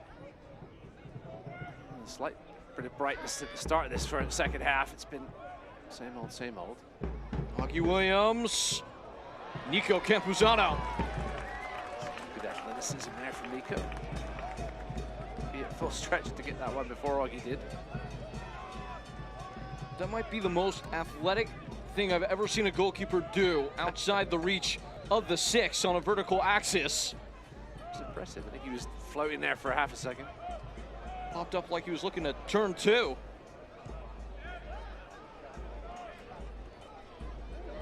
Good touch. Grant Robinson, he's giving the ball right away. Pittsburgh leaking out to the attacking end. Anton Zoidberg suddenly touched the ball. And doing too much touching there, committing the foul. Still scoreless between Orange County and Lou City, despite the fact that Lou City has 18 shots to Orange County's 2. Change being made, it's Beto Idrak. You wondered if there might be a bit of a pitch count on him, coming back in from international duty. Well, Manu will replace him, as well as Jackson Walty, who's just lost his regular starting place to Bradley Sample in recent weeks, a much more burly, sturdy defensive player. He steps on, replacing Charles Hall. Miles Lyons will be the change for Monterey Bay FC. Miles Lyons, who played on the same Barcelona residency team as Elijah Paul in Casa Grande, Arizona, the Tucson native. He will come on at fullback, replacing Joel Garcia. So that's 4 of the changes from Monterey Bay. They can still make 1 more. Pittsburgh making their first alteration there. Some fresh legs on for Rob Vincent. They're all fresh legs. It's one of the youngest teams in the league. Average age 26.5 years old if you adjust on a per minute basis. 7th youngest group in the division. A lot of that is pulled up by just a couple of players. They've always chosen the college route. Again, this is an interesting test case, if you will, in how to build a roster, these two teams, doing it very different ways. Monterey Bay have kind of gone unorthodox, scouting into leagues that are less traveled, like the A-League. West Foncook, speaking of, providing some defensive shielding. MLS Next Pro and others. Pittsburgh have always chosen the developmental path.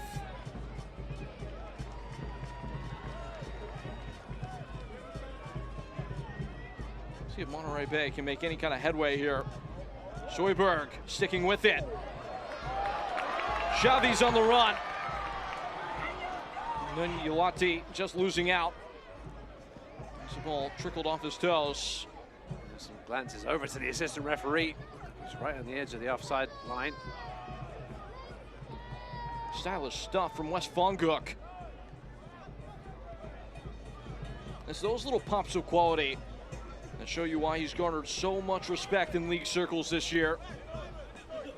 Jordan Stewart said to us in the build into this game, they're really just trying to work now on getting his defensive game up to snuff, because he could be a really special player.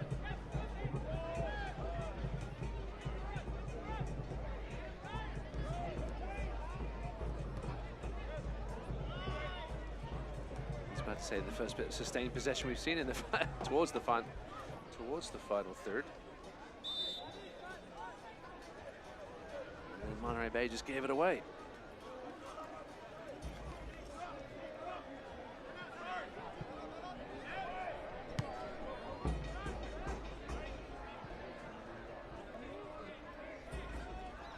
Is there anything that comes to mind that Jordan Stewart might be able to pull a string on and shift the way the game is flowing against his team?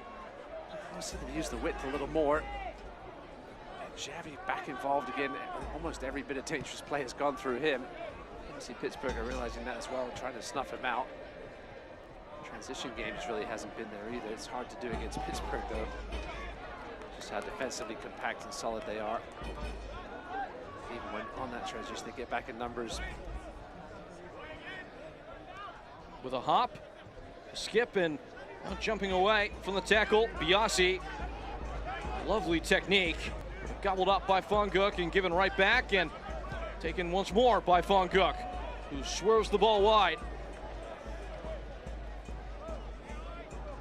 Malongo's provided a little bit more width since coming on. Ooh. My word. Xavi, Ulati. It's just silly from West Foncook. And Ulati, another chance left begging. Certainly the best touch of the match right here. That is absolutely filthy. Xavi caught back onto his right foot, had space, but once again the final product just not quite good enough. the instant West Fonguk started to find the game, things instantly opening up. Malongo's giving it away. Oh, Augie Williams! Augie Williams! If you blink, you will be bloodied. Augie Williams, it's ruthless. It's Pittsburgh 2-0. The shirts are coming off in the van section. Similar to the goal in the first half, just a little against the run of play. Lost track of him there.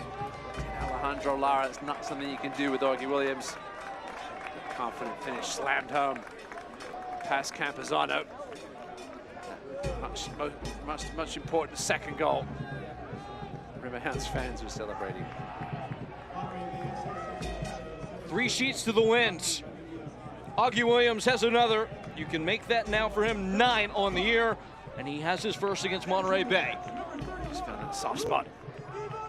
Got the ball he wanted, had the pace on it to beat the defender. Now, we said the thing about him kind of loitering in offside positions. Case in point. Sneak around on the back shoulder.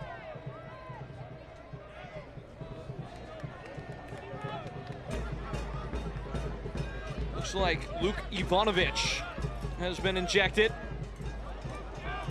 We've read that J.D. Klein, his day has come to a close.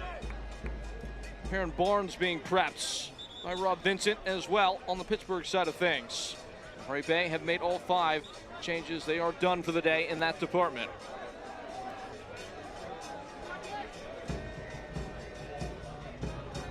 Pittsburgh cresting in the late phase. This will be 4 wins in 5 for them. 6 wins since the start of August.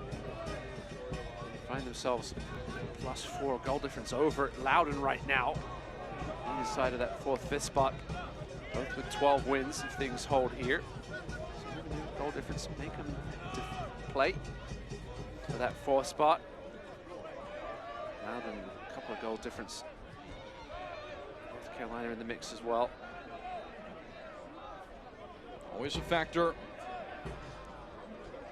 This time of year, all the different tiebreakers being measured up, especially with how congested the whole situation is.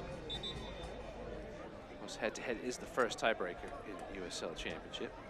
Pittsburgh substitution. Now to beat Pittsburgh 2-1 back in April. Exiting the match, number 8. 2-2 draw in July. So it does hold the tiebreaker in that department. Perrin Barnes. Perrin Barnes coming on, Junior Etu coming off. Workman-like performance by Etu tonight. We didn't mention his name a ton, but did the dirty defensive work when needed. Looking for that clean sheet this evening. Perrin Barnes working back into the team. He's only come off the bench now twice this season.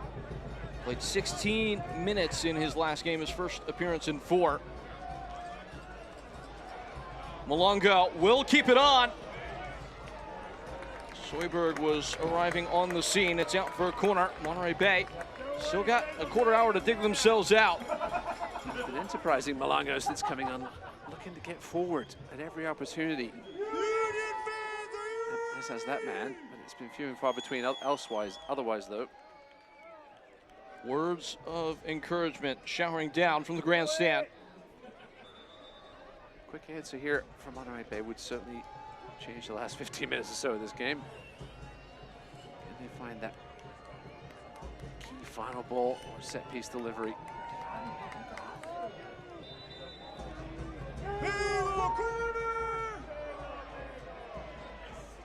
With swing.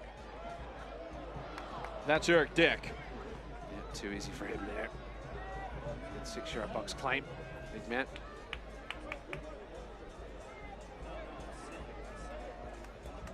He's been a bit unlucky this year. He's conceded 5 goals from outside the box in 2025.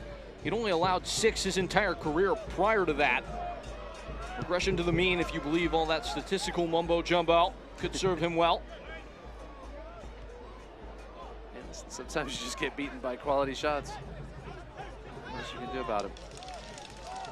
He hasn't been beaten a lot down the years, as that is an arresting tackle from Luke Biasi. pays the price with the ball at feet. Foul call. Not sure if tackle was the word. It's more of a confiscation, ceremonial shove. Okay.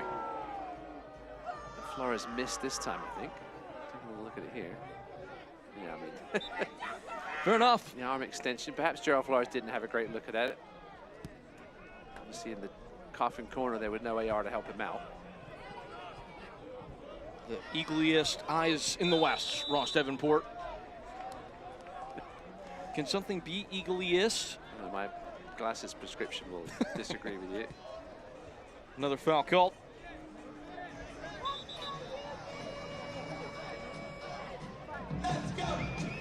eFootball is here. Live your dream, rep your team, and play as your favorite USL Championship club. eFootball is free to play. Download now.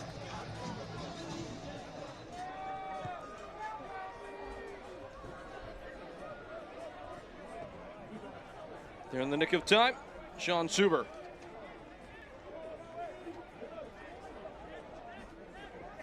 Monterey Bay starting to slightly adjust the thermostat and turn that temperature up. Ivanovic down. Cross is sent onto the woodwork and out of play.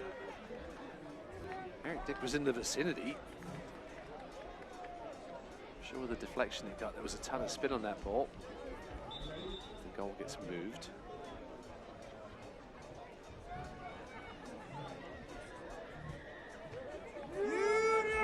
Referee just making sure everything is, as the French say, mise en place.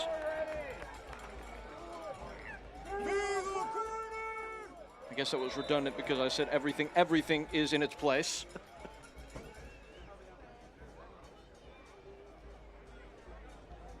Barricaded is Eric Dick, plenty of bodies around him. Doesn't get the chance to come out, but Sean Suber, rising highest, out for another corner.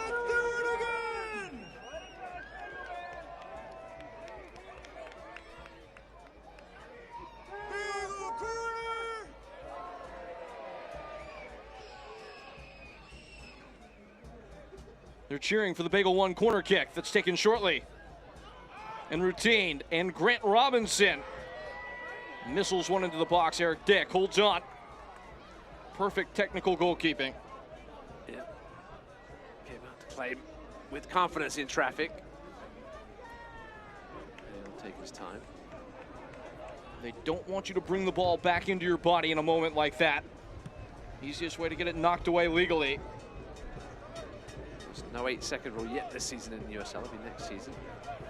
And there is, just for clarity, an 8-second rule. You're still not supposed to hold the ball for longer than 8 seconds. But in the future, what will happen is instead of just the referee saying something and then giving a yellow, it will then become a corner kick and a yellow card. Yeah, it was actually a 6-second rule, but referees just basically stopped worrying about it. Goalkeepers were taking full advantage of that, and it just became too ridiculous. So yeah, 8 seconds next season. Obviously, the season started, any league season that started this past summer or the fall. Putting his half the rule. Body on the line there is Jackson Walty. He draws the foul. The thing that I floated to you before is my belief is the corner's well and good. After the first warning and corner kick given, it should be an indirect free kick. That would certainly make these goalkeepers think twice about taking those full 8 seconds. It really doesn't help anybody from a spectator perspective. There is beauty in the dark arts. Not that one. Oh, certainly not that one.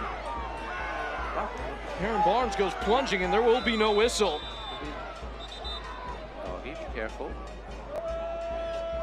Had to be a foul somewhere here. Well then. On who, I'm not sure. Let's take another look at it. I mean, Desmano does get the ball, puts his head in danger, but then the fall by Xavi was so awkward. It was a good call in the end by Flores. Everybody's back on their feet, thankfully. We'll ask Kelpie after the game. So you know as well as I do that mascots are not allowed to talk.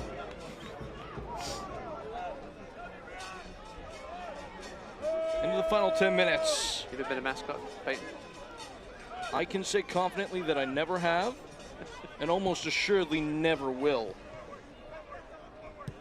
Did work for a minor league baseball team back in the day. That part of my internship. We'll get to that in a second. Steaming into the final third, Biasi. Not on the same page there, Danny Griffin, as Mertz was coming in close contact. Campuzano, tell us about the Tennessee Smokies. Oh yeah, I forgot you knew who they were. Part of my internship required me to dress up as in a chicken suit and run from the foul pole to the dugout. The foul pole? Yes, and with the kids chasing me. That's my only mascot experience. What happens if they caught you? It never happened, so I'm faster than I look. Dashing.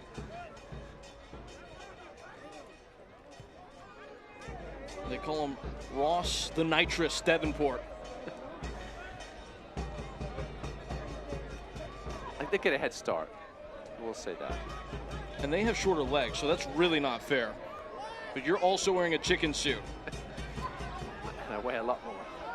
Doing the tar and feathering tonight has been Augie Williams and company. In the box, Augie Williams. Angles all wrong in the ends. Yeah, falling backwards. Looking for the brace.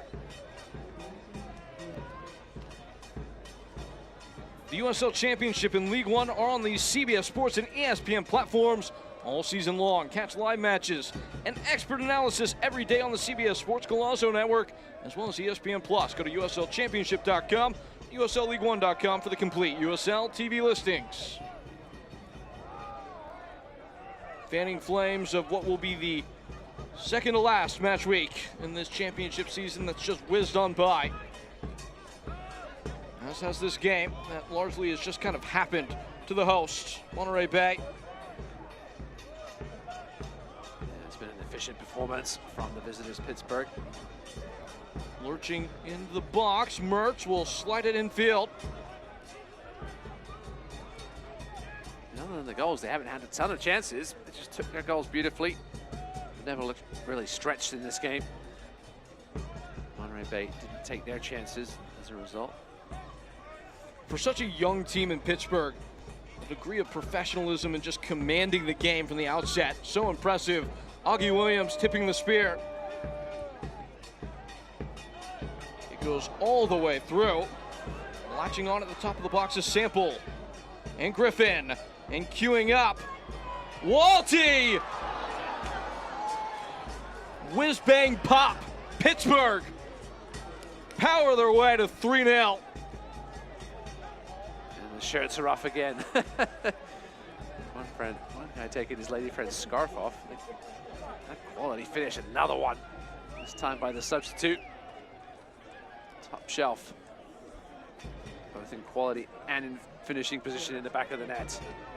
Nothing that'll turn to open things up. Mazzano tried to get over to keep it out. This one just hit with far too much pace. Outside of the right foot.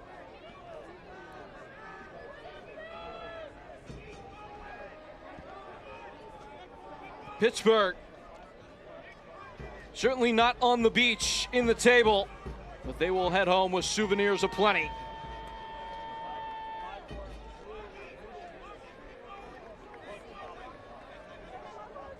That will be the liveliest bunch in the airport. I'm talking about the fans, not the team. Yes. Well, I never know.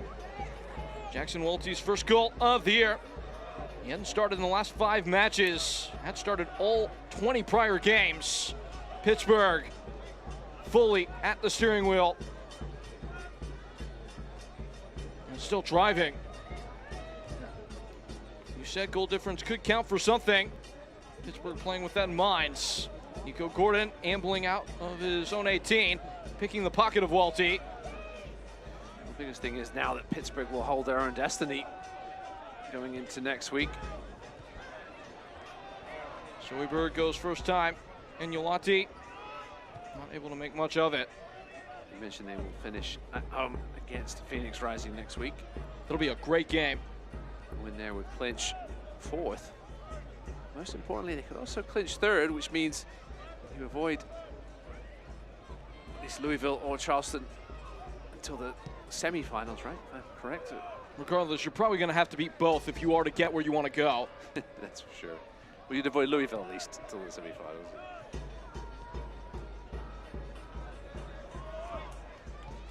Agnolotti. Mulago. Charged into the box and summarily dealt with. So you avoid Louisville to the final. You play Charleston in the semis if the seeds hold. Not sure who is. Slung in. Ooh. And stabbed wide. Ivanovic with the goal gaping. Obviously they would have to win as well, which is no given. Now, final set of substitutions here.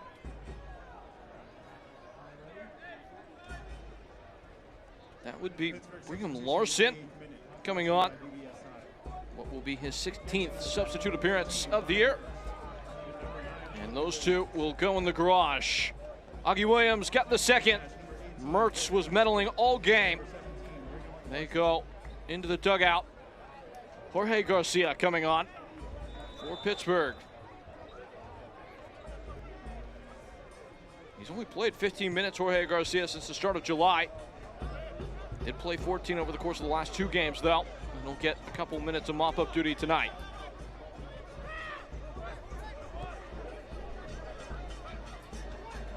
Picking up the pieces of his own puzzle, Jorge Garcia.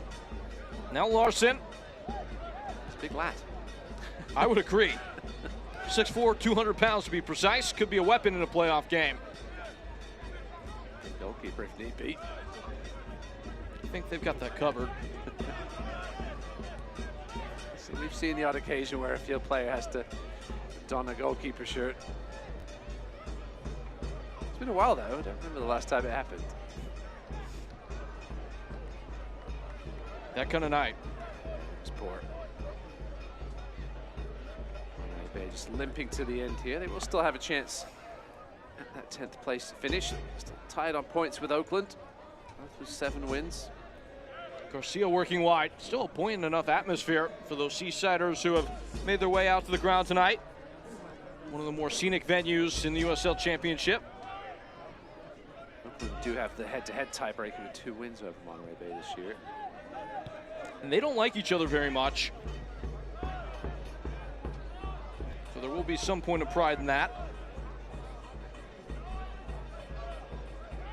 Just do-si-doing from end to end, wire to wire, Pittsburgh. Plowing up towards the box. Spare man on the near side. Biasi brought in, 3 minutes of stoppage time. Monterey Bay have not laid a glove on Pittsburgh today. Suber nearly fumbled it away. He scored the first. Williams the second, Walty the third.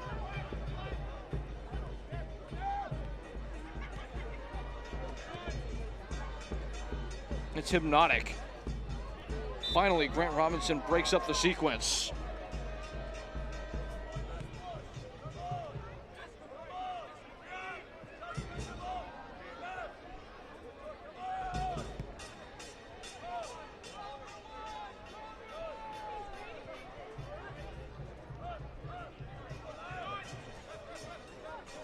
Twisting away. And just lasered wide. Biasi spotted the unmarked man in a bit of a gap. Pittsburgh will counter press in. Away by Campuzano. 11 of 12. Pittsburgh's 12 shots inside the box tonight. Continuing a run of good success in front of goal. They had posted 6 or more shots on target in the last 4 games, had only done it 2 times prior this season. I have to imagine they've done it again tonight. And the offense going, as you mentioned, a little more free flowing. And just to put the final decoration on that informational cake, at 4 games in a row with 6+ shots on target or more. This is already the longest such streak in club history, and it's a long history for Pittsburgh. It was tied, now it will stand alone. They did it twice in 2019. Arrows pointed upward for the Hounds. Walty.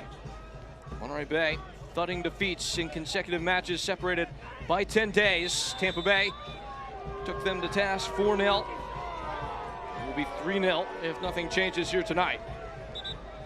End of August, Pittsburgh found themselves in 7th teetering on the edge of missing out on the playoffs, but now 5 wins in their last 7.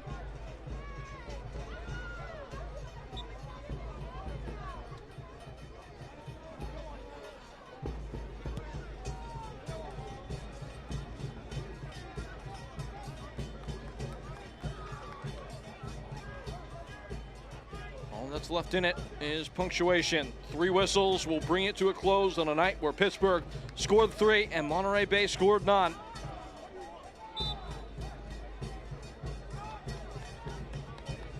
Just a foul.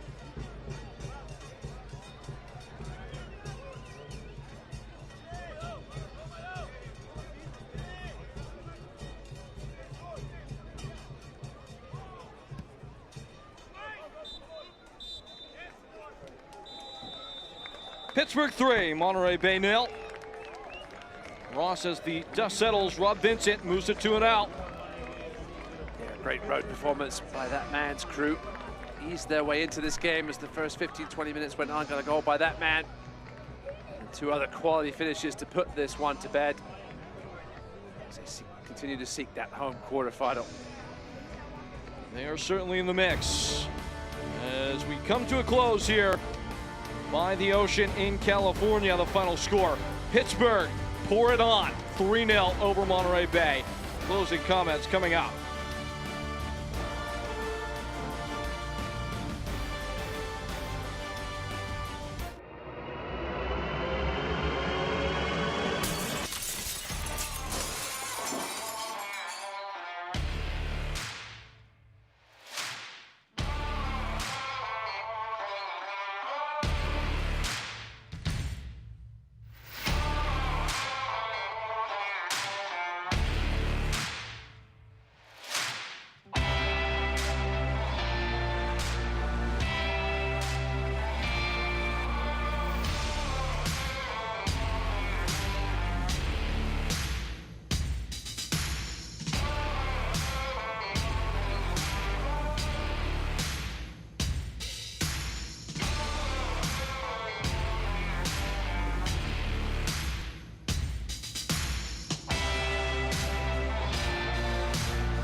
Hola. ¿Alguna otra cerveza? No, me quedo ultra. Ok, ahora vuelvo.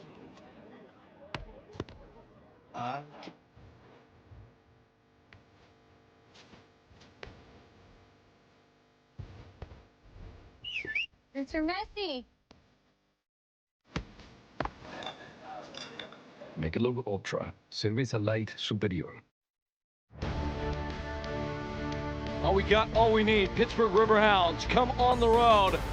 Their travel party. Get the job done as they take Monterey Bay to the Sort here in unfriendly confines. Ben Geller here with Ross Davenport and Ross. Pittsburgh immediately finding themselves in front. Yeah, at the back post, it's Sean Subert. Second goal in as many games for the big center back. Almost too easy. Monterey Bay just lost track of him at the back post. It'll take them a while to make it 2 until the 73rd minute. Turnover here.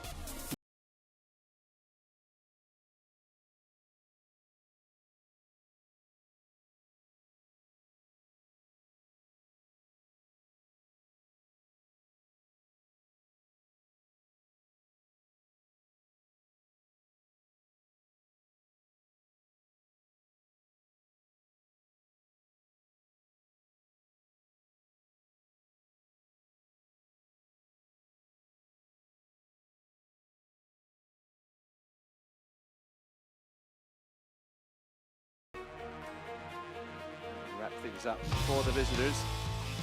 7 shots on target, 12 total.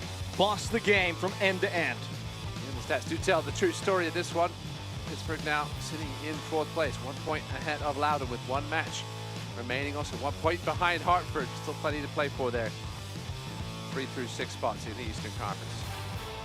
Pittsburgh powering their way to the final tolling of the bell. When all is said and done tonight, they win 3-0 on the road at Monterey Bay. a convicted performance in the state of California. Our entire wonderful casting crew, and for my partner, of course, Ross Davenport, and maybe for Kelpie as well. Folks, I've been Peyton Gallagher. This has been the USL Championship, and we will talk to you soon. Good night.